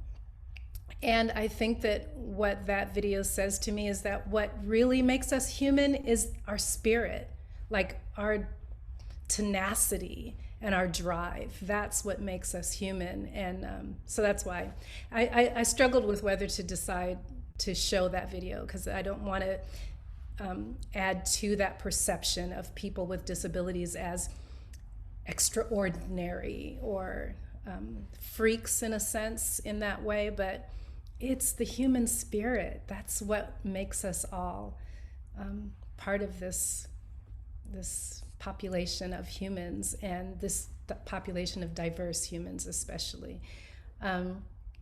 So I wanted to see, Shannon, are there any comments from the schizophrenia video or Kobe? I also struggled with putting Kobe on there because I was like, I don't know, it might be too soon. But any comments? Yeah, we've gotten a few come in, mostly in regards to the music video recently. Melissa says that it was amazing. Carol said, wow, so important to see. And Annette said that it was very inspiring. Nellie also agreed, inspiring in every way. So yeah, a lot of positive responses. Great, great, great. So we are going to bring our living books back, and then Kathy and Shannon and Melissa are gonna lead this next part. All right, so the question for the living books. First, Julius, how has the COVID pandemic and the shutdown affected your challenges related to school and or managing your disability? The pandemic has kind of helped me sit back and learn about myself and how to balance my life. Because before that, I felt like it was just, I was constantly on the move and like had to get everything done at once. But now I'm like, okay, I just need to be patient with this process, you know? Like I'm learning to adapt, as you might call it. James, same question. How has the COVID pandemic and shutdown affected your challenges related to school and or managing your disability? Well, honestly, for school, it wasn't that big of a challenge. Most of my education has been done online through, you know, because of military service, everything is online. I even took a class while I was in Afghanistan, which is a challenge in itself. So the pandemic was not as challenging for education, but for my disability, access to healthcare during the pandemic was the toughest one because hospitals were shut down, and having the issue I do with pain, it's kind of an invisible disorder. You know, I did break my neck. I do have a plate and screw in my neck, and my pain's chronic, but not at levels where I can't do anything. And talking about stigma with disabilities, you know, one of the stigmas I deal with, which is interesting, is I do have a handicap placard, a temporary one right now, because again, like say, pain is a visible one and I can't get a permanent one just yet. But parking in a handicap spot and me getting out, you know, I do get looks every once in a while. It's like, why are you parking there? And it's like, well, you know, nobody's ever asked, but you know, you see those little looks where you got a fairly young 42-something-year-old guy parking in a handicap spot. Sometimes my pain's worse on other days where I am getting out and I am limping a little bit, but for the most part, I park there at the beginning because I know the amount of walking I'm going to be doing is going to cause more pain that I need to be able to be closer up afterwards. So, yeah. All right, and Denise, same question. To be honest, at first I feared online classes and everything about it. I had never taken online classes, so I was a bit scared. I feared that. And as time went by, it kind of grew on me. So I got to see what online schooling, how it was, and as the time went by, I actually started to begin to like it. So, and that actually made me realize that, hey, online schooling is actually a lot more accessible for me. And Carla. For me, I was really good at school, and then once the COVID hit, I started losing motivation to keep going because I'm better online. I mean, I'm better in person to see what I'm looking at and to hear it. That's what I'm better at. And during COVID, one of my challenges was to keep going in school and to be more passionate in school. And I'm still trying to learn how to overcome that so I can keep going because I'm doing in person now, and it's hard to get back into that motion of that, you know, motion of, in person again. I just, you know, we lost a third of our student population when COVID shut down. And I think a lot of it is because some people can thrive in this environment with their disabilities. If you really, your anxiety makes it so that you really need to be home, this is a perfect environment for that. But then for other students who like ADHD or something else where they really need to be focused, and the home environment and all that is really different. And I think that it's really just important to remember that people with disabilities, we are very adaptable. Like, we've had to adapt to our environment over and over and over again. And so I think a lot of the students who have left may have been surprised, like Denise, fearing it and then coming in and going, oh, wait, I have these adaptability skills that,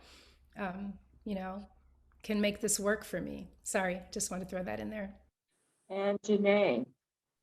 Okay, so it was actually really difficult at first because I'm a nursing student, and there was a whole 2 week when COVID first hit, there was 2 weeks where we were told nothing by the school. So it was a little frustrating because we're like, are we going back to school? What's happening? And I feel like it was very hard on us because we were going to hospitals regularly, and then we got that kind of taken away from us. So I feel like now we're a little behind, but we're catching up now. And so that was a little like frustrating, but I'm thankful that everything, ended up working out. And then just, yeah. And we were also told that our graduation, our pinning ceremony was going to be online. But we're trying to fight that as much as we can because we want to go back in person because we all worked very hard for it. So that's also been a struggle. But with disability wise, I guess it's just been having, because now I'm back at campus.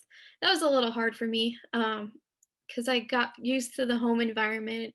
I thrive in the home environment, but either way, I'm thankful for continuing the program and everything continuing. Shannon or Melissa, are there any questions in the Q&A?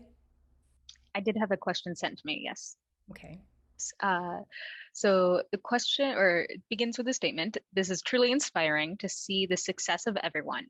To those who have a job, are there struggles you faced at first or currently, and how does your employer work with you? James, you've got a job, right? I actually right now I do not. I am a full-time student. Okay. But in the military, because I still had, I want to say 12 years before I retired when I broke my neck. And the military is very strict on physical fitness and stuff like that. So for the first couple of years, the pain didn't really set in just yet. I was honestly in the hospital 4 days after breaking my neck and surgery and stuff, and I went back in there full bore and just continued doing everything I could and everything. However, might not have been the smartest thing to do because now it is catching up with me. The joke is the military ages everybody by 20 years. In my case, yeah, there's things that I can't do. And I was going to talk about that, and this is a good venue to do it. It's not my job, but I am a father. And there are certain things that I have to shy away from because of the pain to be able to maintain doing stuff with my kids. For example, right now at the church, they're building a venue, which entails digging a lot of holes, laying a lot of pipes, doing a lot of physical labor. I can't do that because if I do that, it increases the pain and it takes away from my family. So I have to manage what I can and can't do to be able to do stuff with the family and things that it comes down to what's more important to you. I would just like to add, and I'm not trying to speak for another person, but one of our living books who was going to participate decided not to because of her concerns about her future career, that, stigma is real. And she was concerned that participating in something like this might affect her ability to get a job in the future. And that made me stop and think and remember that when I applied for a position here at MSJC as a disability counselor, I didn't disclose that I had a disability. I was concerned that I would be perceived as, someone who didn't think clearly because of chronic pain, or that I'd be considered someone who would take a lot of time off work because of my fibromyalgia. And so that's a really valid question about work and disability and how much to tell. And that's one of the reasons I want to do this event every year, is to remove that stigma. The only way we can remove it is to talk about it. But if people with disabilities don't talk about it, then we're just being talked about by other people. And it needs to, the work, and the United Nations and the World Health Organization in their imperative said it has to involve the individuals with disabilities. For too long, we have been studied by the medical establishment or the educational establishments, rather than drawing on the expertise from the individuals with disabilities themselves. And so, hopefully this is one small step toward that, but the stigma is real, so that's all. Did anybody else want to speak? Because I was going to follow up with what Lisa just said too. I talked earlier about your identity, and doing my graduate work in counseling, I learned that people like to put labels on other people. And watching the schizophrenia video, I picked up on something that she did. She didn't say, I am schizophrenic. She says, I have schizophrenia. So your identity is not tied to the label that people put on you. Your identity is not tied to your disability. Everybody has issues. But what are you going to do beyond those issues? And that's where you need a community that's able to gather around you and see you as a person and not by your disability. And that's where the labels come in. Got 99 problems, and cerebral palsy is just one of them, right? Mm-hmm. Yes. Yeah. And that's what a lot of the mental health community is coming around to, that way of thinking a little bit more. But that's generally where it still sticks, is you come in and they make a diagnosis, and that is who you are now. Yep. That's not who you are. Any comments in the chat, Shannon? I think Cindy Brooks had something in the chat. Can you read that? I sure can. Yeah. And then there was also a follow-up to one of the earlier questions. So Cindy said that COVID had limited the ability to study with another student or get help from another classmate, even just asking a question. So like learning another language requirement was a struggle. And then there was a follow-up regarding the job question. Someone else said that I was going to ask a question going down that track. I wondered how comfortable or uncomfortable it is for students to apply for MSJC jobs. They are out there, and MSJC needs a lot of help. If we don't have any more questions, I have another video. And I think this one is really pertinent, especially to, again, those invisible disabilities or non-apparent disabilities in higher education. And again, if you have any questions, put them in the chat. Think about the word disability. What does that word mean to you? How do you feel? What do you think of? I'd like you now to change that word to learning disability. Does anything change? Maybe it's the same. I wonder if any of you thought of success, because I did. Higher education is becoming more of a mandatory institution, and as a result, those of us with learning disabilities are facing a disparity. So I'm here to have the conversation. Why do I care? Well, as some of you may have guessed, I have a learning disability, and I have faced stigma in higher education. Why should you care? I need your participation to create a more inclusive and motivating higher education environment for those of us with learning disabilities. Let's talk about me. Growing up, I was the girl that multiplied 1/2 by 1/2 and got 1/8. I was a little slow, and I sometimes had trouble having a conversation because I either forgot what you just said, what I just said, or what I was about to say. And I was a dumb blonde persona. I was an airhead, and I talked like a valley girl. Until my senior year of high school, when I was diagnosed with other specified neurodevelopmental disorder, DSM-5 315.8. This was the best thing that's ever happened to me because I wasn't stupid. Now behind me is my memory. The SS stands for standard scores, and then there's a percentile. Most of my memory resides in the borderline category of memory. This is the second to lowest category out of 7 categories. The higher being below average, average, above average, superior, and very superior. One of my memories, my delayed memory, even resides in the lowest category of memory, called very poorly developed. Now, instead of trying to explain this to you using definitions and jargon, I'd rather go through some examples about how my brain works. So I'd like you all to add 7 plus 9. I'm sure you've done it. I haven't. And that's because I couldn't use my fingers. So this is how I count. There's 5 and 9, and there's 5 and 7. There's 2 left over in 7 and 4 left over in 9. And that's 16. I cannot count without my fingers, and I cannot add past 10. As a result, I need a calculator on all my exams. And I'm sure you remember growing up, you would add on your fingers. 1 plus 3 is 4, 2 plus 3 is 5. Well, that initial way that I learned it, I became fixated on. And it's hard for me to move forward. Now, here's another example. My best friend lives 40 minutes away from me.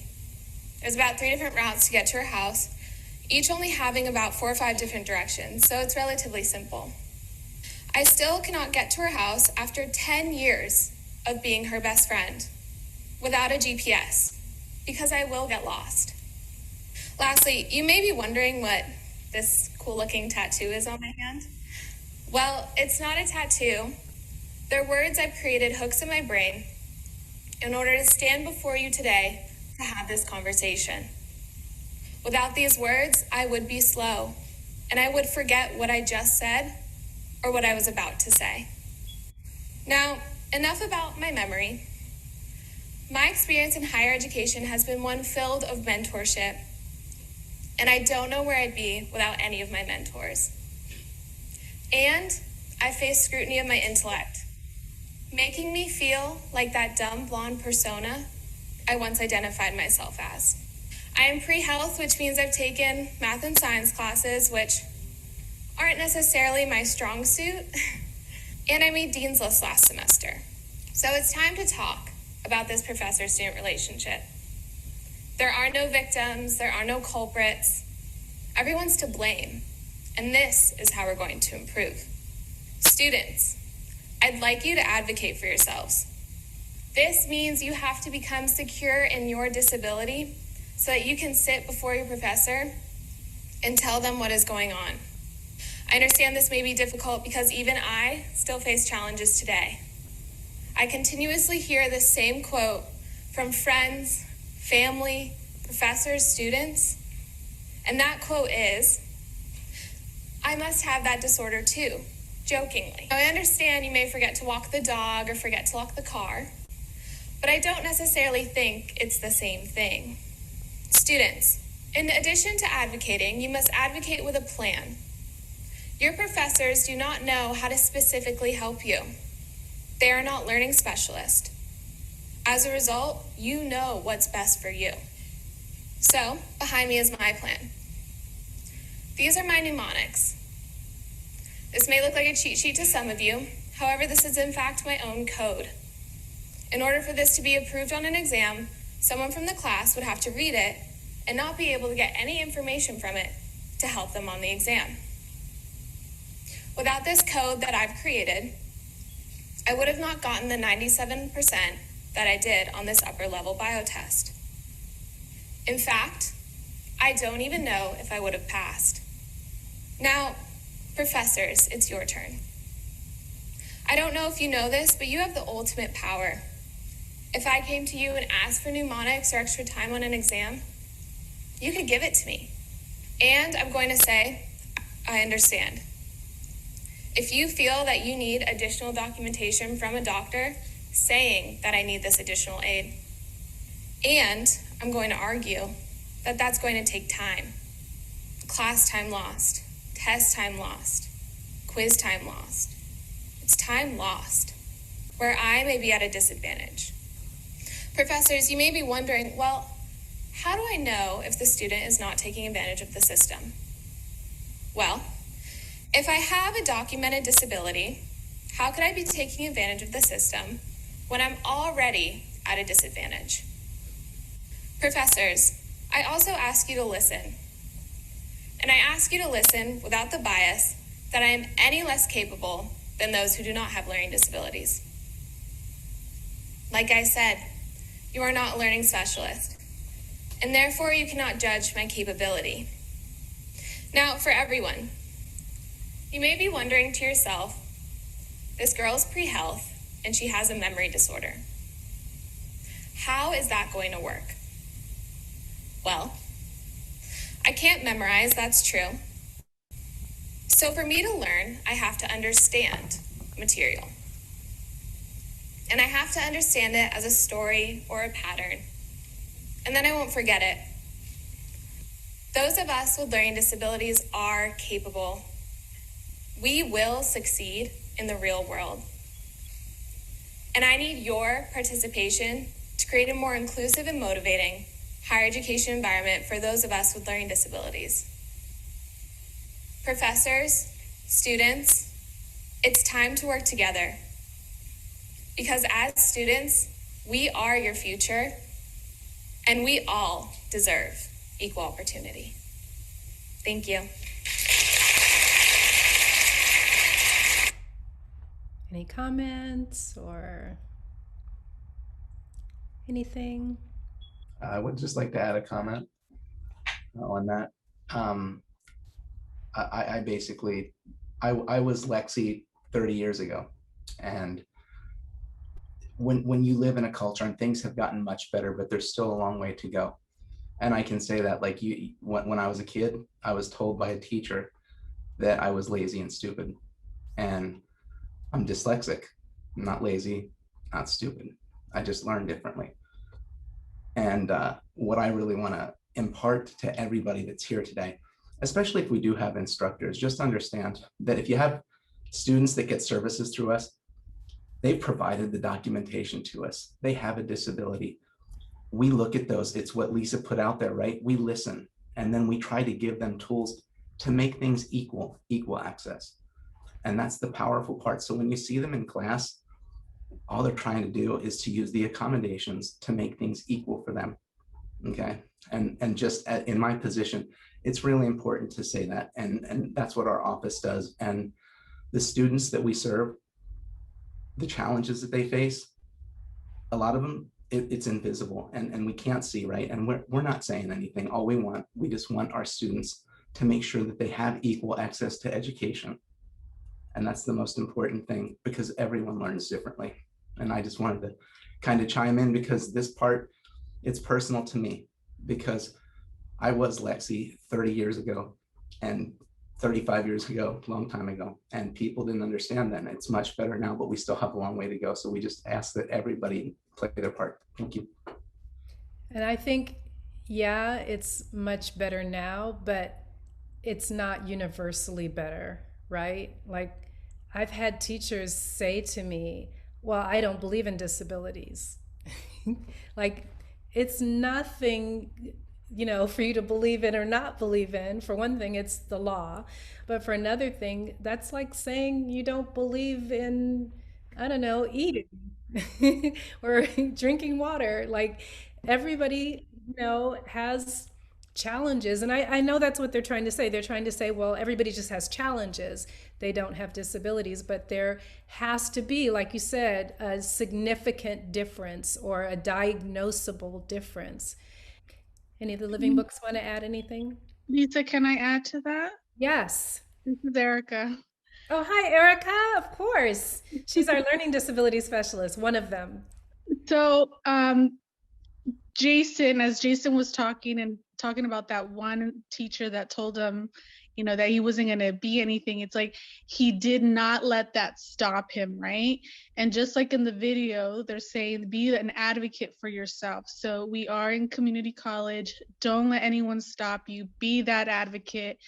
You will run across an instructor, right? And you might get that same experience as Jason, right? And as many other students do. But when you go and talk to your instructor, most instructors will listen, will accommodate, will, do whatever it is that they need to do to help you. So don't let that one person discourage you, and keep advocating for yourself. Number one. Because you're the expert, right? Right. Know what you need.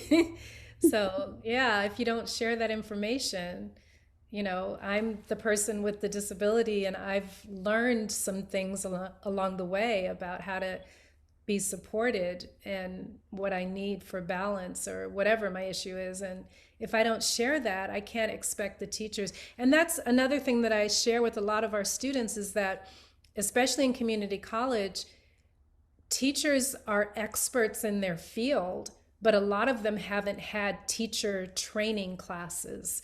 And if they did have teacher training classes, they didn't have special education teacher training classes.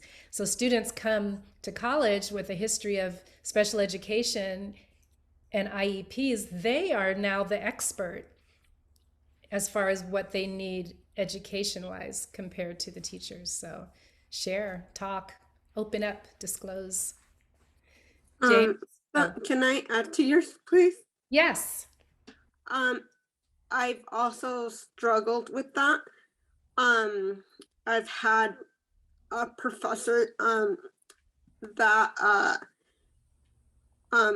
he told me to take a picture of an assignment that we had, and then I'm like, well, in my head, and I'm like, well, what am I supposed to do with the picture? I'm not able to read pictures. I'm not able to, read small print or anything. And then he's like, well, can't you just zoom it in? And then I tried that, and then I just told him, like, I can't read pictures at all. So can you please make it into a PDF format? And then he's like, well, what is that? I'm like, could you please make it accessible to me online, or could you email me the assignment? And sure enough, he made it accessible in a picture format. So well, he emailed me a picture of the document, and I'm like, well, you don't really, I don't really know how to make it more clear that I need other assistance. Yeah. So I guess what I'm trying to say is, like, not everyone has the same disability. Not everyone is able to read pictures or images, or not everyone has the same disability. Right, and not everyone who has a vision impairment has the same kind of issue. And that's why you have to kind of educate the instructor on what you need, because even if the instructor had experience in the past with helping a student with a visual impairment, it might not work for your particular vision impairment, right? figuring out what every student needs so they can do their best work. Yeah. Yeah. James? Yeah, I was just going to comment on what Jason said, and Lexi also, is there are issues that some people have, and like Lexi, I don't memorize very well, which is interest for me trying to take a second foreign language when I don't speak English good either, and trying to make sense of the grammar in another language when I have issues with grammar in English. And I do, it just takes time.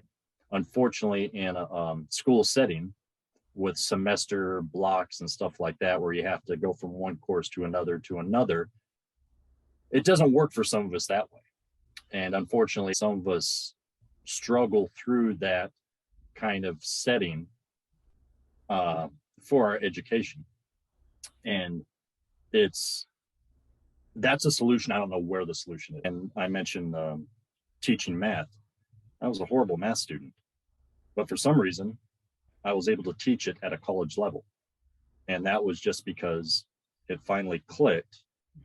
I looked at the board, sat back for 5 minutes, just staring at the board and going, oh, that's where it is. And the way my brain works is I was seeing all kinds of pictures and the numbers were just floating around the board, going to where they were supposed to go. So, I told somebody the other day, I was like, that's how I learn. If you just see me sitting back, staring at the board, doing the old man thing, stroking my beard, it's because everything on the board is moving, getting into its place.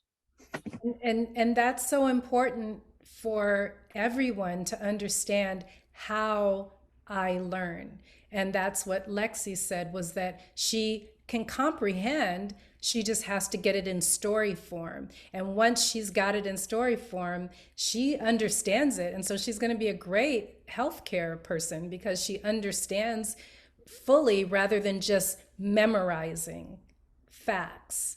And so figuring out what you need, to help you learn and process the information is the students doing their best work, but also the teachers. So it's the environment that sometimes disables, like their actual medical, cognitive, psychological impairments, right? But they're not necessarily experienced as disabling unless the environment, for you, James, the time constraint was the disabling factor, right? In college, in school, we have hour blocks. You have to learn this information in this much time, because time is the constant and learning is the variable, rather than learning being the constant and time being the variable. Assignments are due at a certain time, tests are due at a certain time, all of that. Janae, sorry. Oh, excuse me. No, I was just going to mention one more thing for all the students on here. There is a silver lining to this. It might seem like a struggle right now, especially in junior college and transferring to a four-year university. There is a silver lining to it because, like I say, this is my second graduate program I'm doing at another school right now. That's where things get fun. And that's where I thrive, because that's all just research and getting lost in your brain and writing a paper about what you've discovered, less about time constraints, stuff like that. Okay. Hey, Lisa. Hi. Who's hi? This is Lota. Hi, Lota. Another learning disability specialist at MSJC. Go. Yeah, I just want to chime in. I just want to add something to what Denise said. So actually, Denise reached out to me one time and shared her, struggles with her notes. And so I asked her, have you talked to the instructor? And then, so it's more of like, you have to advocate for yourself because the instructor, doesn't know. Some instructors, they don't know that what's going on with you. So you have to advocate. And it so happened that when she got out of the office, the instructor was walking, and then she started talking to the instructor and telling the instructor, hey, I am struggling with the notes. I have to, just like what she explained, I want it to be in PDF form. So so kudos to Denise because she was able to speak up for herself. Yeah, thank you. And we also in ASC got involved. Jason and I were emailing with the instructor too. So I just hope that, yeah, you felt that team around you, that team support, and it helped you to advocate for yourself. That's the goal. Thank you very much. I tell parents all the time for incoming freshmen that our goal is for them to, by the time students leave here, that they won't need their parents to advocate for them, and they won't need us either. Like, we want you to be in that position to advocate for yourself. So that's cool. I have one more video. Do you guys want to see it? Yeah. It's really interesting. Lesson number 1. Never believe a prediction that doesn't empower you. When I was born, the doctors told my parents that I would be dead within the first 24 hours of my life. 35 years later, all those doctors are dead.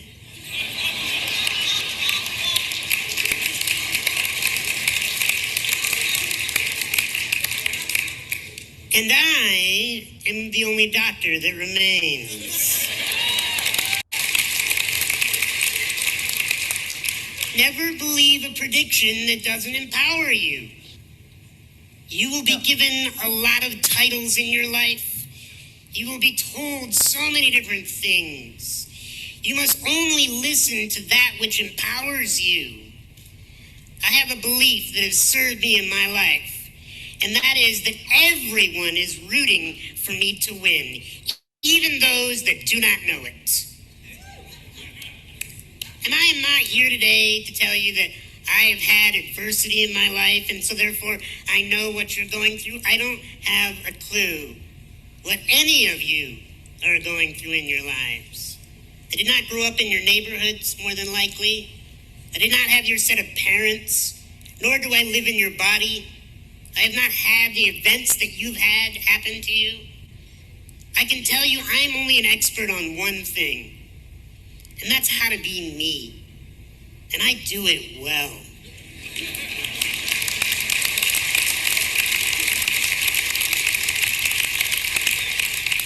But it's not come easily. I've gone through things that I don't wish upon anyone in this room. I've had metal rods pulled out of bone marrow while I was awake. I've had jaw infections where teeth had to be extracted and I can no longer chew my own food. I have to get up every day and be showered and cared for physically by another human being. Fortunately, she's a gorgeous woman that I married.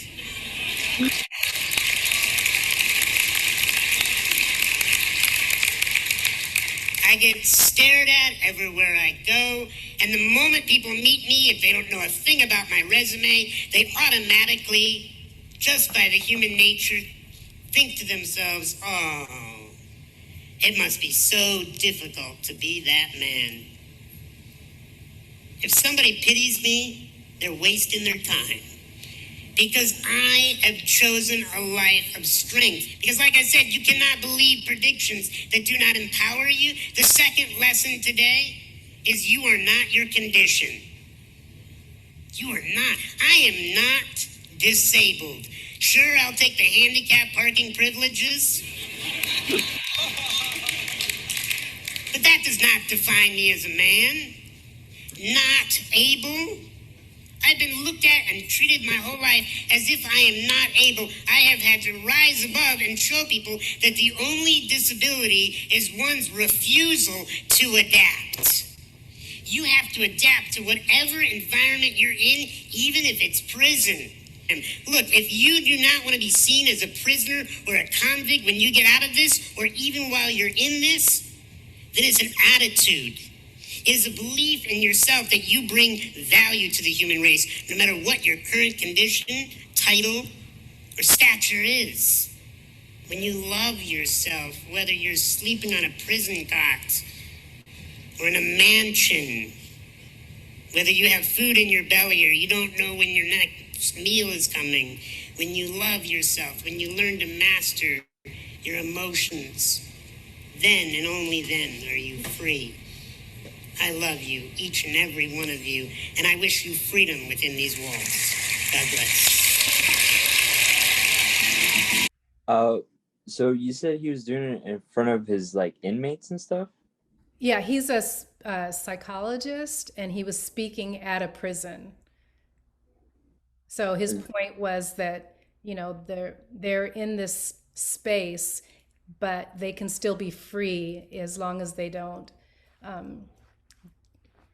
as long as their mind isn't imprisoned. And I think that's the point too for people with disabilities, that, you know, we are extremely adaptable, and the things that there are things for sure out there, discrimination and stigma, that stop us or try to stop us, but there's also the limitations we put on ourselves, I guess. So Cindy, do you want to talk? Can we unmute Cindy? She's been very vocal in the chat. So, you know, you don't realize the disabilities you have now. You may attain more disabilities with age. Yes. Some teachers may say, you're too old to go to school. You don't need to go to school. I'm here to tell you, go to school. Get that education. No one in my family passed the 8th grade. None. I'm the first, and I'm 65 years old. And I just attained my bachelor's degree from UCSD, even with all the nerve damage and depression and anxiety that comes along with other disabilities that you may have. Disc out in my back, my neck. And these disabilities get worse with age, but I still have the dream, you know, live your day each day, dream as if, live each day as if it's your dream, and dream each day. If you see somebody's disabled, go up and say hello. Hi, how you doing? My name is whatever. My name is Cindy, and it's nice to meet you. Don't let your disability keep you from meeting other people and finding what their inspirations are and inspiring them to continue with their inspirations, their dream. Cindy, thank you so much for saying all of that. One of the things that I like to remind students too is that everybody needs help. It's okay to need help. It's okay to be vulnerable, and to let people know, you know, that you're lonely and that you'd like, you know, somebody to say hello to you. I see Alexander Manfredi also. So Cindy Brooks was one of our previous living books, I think 2018, and Alexander was too, and he's here. So hi, Alexander. Do you want to say hi? Want to Hey unmute? everybody. What are you doing? Where are you in your life right now? Right now, I'm not attending to MSJC right now, but I will be attending MSJC next semester when I can. Right now, I'm working at the Menifee district in the Marietta district, and I recently got hired permanently for the Menifee district, and I'm just pushing through every day, just trying to praise to God and think about every day what I can do that I can change about my life. And something made me think about today, and I know today was a special day, and I saw in my calendar that the Beyond Living Books is going on. I want to see everybody on here that is going on here, and just want to see the true passion in people. Because with me, I just love being around people. I love seeing the love around people. I'm not gonna stop till I'm gone in this world. Thank you. It's really nice to see your face. You look older. Yeah, I I guess, do. oh, I guess I look older too. Yeah, we Yeah, all. I did grow a little bit, a little Yeah, facial hair. yeah. That's nice to see you. We have 9 minutes left. I just want to open it up to our living books. Any final thoughts? I Take had to, just a couple last minutes. semester, I was back here at MSJC, and I had to take a Spanish class in order to transfer it over to UCSD to fulfill the language requirement. I want to open it up to our current living books to say a couple of final thoughts. But thank you so much for sharing. It was truly inspirational, and I'm so glad that you joined us today. Yes, thank you. You know what? I'm going to call on you guys. How's that? Janae. I'll go ahead. Oh, Janae, James. go ahead. Okay. No. Go. Couple of minutes. No, just as inspiration for all the students here that are dealing with stuff. Just remember that you are not alone, and you are fearfully and wonderfully made, and that's what you have to hold on to. You know, nobody is going to be able to walk in your shoes, do what you do, but you are who you are, and just keep going, just keep running, just as Dory said, One just foot keep in front swimming, of the just other. keep swimming. Yeah. One foot in front of the other, like Kobe said. Denise, any final thoughts? Yeah, I would just like to say is never give up, because there's always someone that either faced your fears or is walking in your shoes, and you never know, you can make a big impact in their lives. Yep. And you may never know, you might be surprised, you may um uh overcome your fears and phobias, and just keep going. Thank you. Julius, anything? I'd just like to thank everyone that's like shared, and it's like definitely given me some inspiration, extra motivation to keep pushing through. Good. Like I'm glad I came to this, and like it's definitely put a lot of things in a perspective, and like I don't know, I feel like it's like humbled me a lot. Can I share what you taught me this year, Julius? Do you mind? Yeah, that's So fine. when Julius first signed up, and he wrote his bio, he said that he didn't want to put in there what his disability was. And I said, well, but that's the purpose of the event, is like reducing stigma against disabilities. And so you have to disclose your disability in order to do that. But then I thought about it a little bit more, and I thought, well, no, that's not what the event is about. The event isn't about disclosing your disability. It's about discussing how your disability impacts your life and your learning. And so, yeah, you don't have to tell us what your disability is.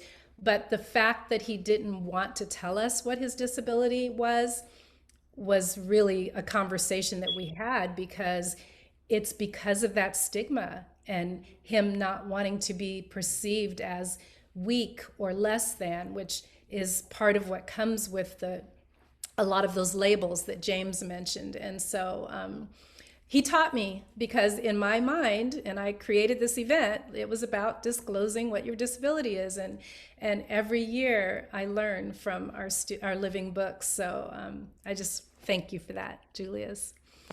Janae. I just would like to say thank you for everyone putting on this event, and thank you for all the living books who shared their stories. It's very inspiring, and for everyone who shared today. I just want everyone to know that, just like everyone else has said, like, just keep going, keep pushing through your tough times. Like, even though things are rough, you can do it. You can really do it. Yeah. Carla, are you still with us? I don't see you on my screen. Okay, good. For me, I think my advice would be is take your time and focus on yourself. Take care of yourself, and make sure that you're doing good before you make big decisions in your life of like you're gonna do something with a new career or schooling. Make sure to take care of yourself first and focus on what you need. Balance is so important, right? So, thank you all for coming, and please remember to complete the post-event surveys through the links in the chat. Every year, we so appreciate the dedication of our guests who support this event and take the time to expand their knowledge about disability. And a great big thank you to our living books, without whom literally we could not have done this event. Disability, whether physical, mental, or cognitive, will impact all of us at some point in our lives, if only because of the natural aging process, which Cindy was discussing. It makes current disabilities worse, but also hearing, vision, physical strength and agility, mobility, information processing efficiency, memory, anxiety about the future, depression from loneliness of children going away, and isolation. We will all be impacted one way or another as we and our parents age. And this is one of the reasons I've come to view disability as a natural part of the human diversity spectrum. Some humans just experience impairment or challenges at a younger age due to physical or emotional trauma, heredity, or disease. And I've been thinking lately that maybe that's one of the reasons why we stigmatize disability, because like aging, our capitalist culture is obsessed with youth and vitality and stamina and ability. And so anything that challenges those ideals reminds us that chasing perfection is unrealistic, and that each of us is slowly marching toward challenges to our own sense of ability. And that's something we don't want to think about. And so in that way, individuals with disabilities cause us to question our ideas of normalcy and disrupt our fantasies of perfection and eternal youth, and help us to see the world as it is, not as we imagine it to be. I'd like to leave you with a little story. Recently, I was walking my dog at the park. Benji is 12 years old, and his little legs just don't work like they used to. So I was carrying him as I left the park, and this man was entering with his much younger and bigger dog. And he looked at me kind of quizzically as I was carrying Benji. And so I felt the need to explain that he's getting old and his legs are weak, and so he gets tired. And the man said, "As will we all one day." And I said, "Yeah, and hopefully we'll have someone to carry us when we do." Thank you for coming. See you all next year. And don't forget the surveys. It's 2:00 on the dot. Bye. Bye.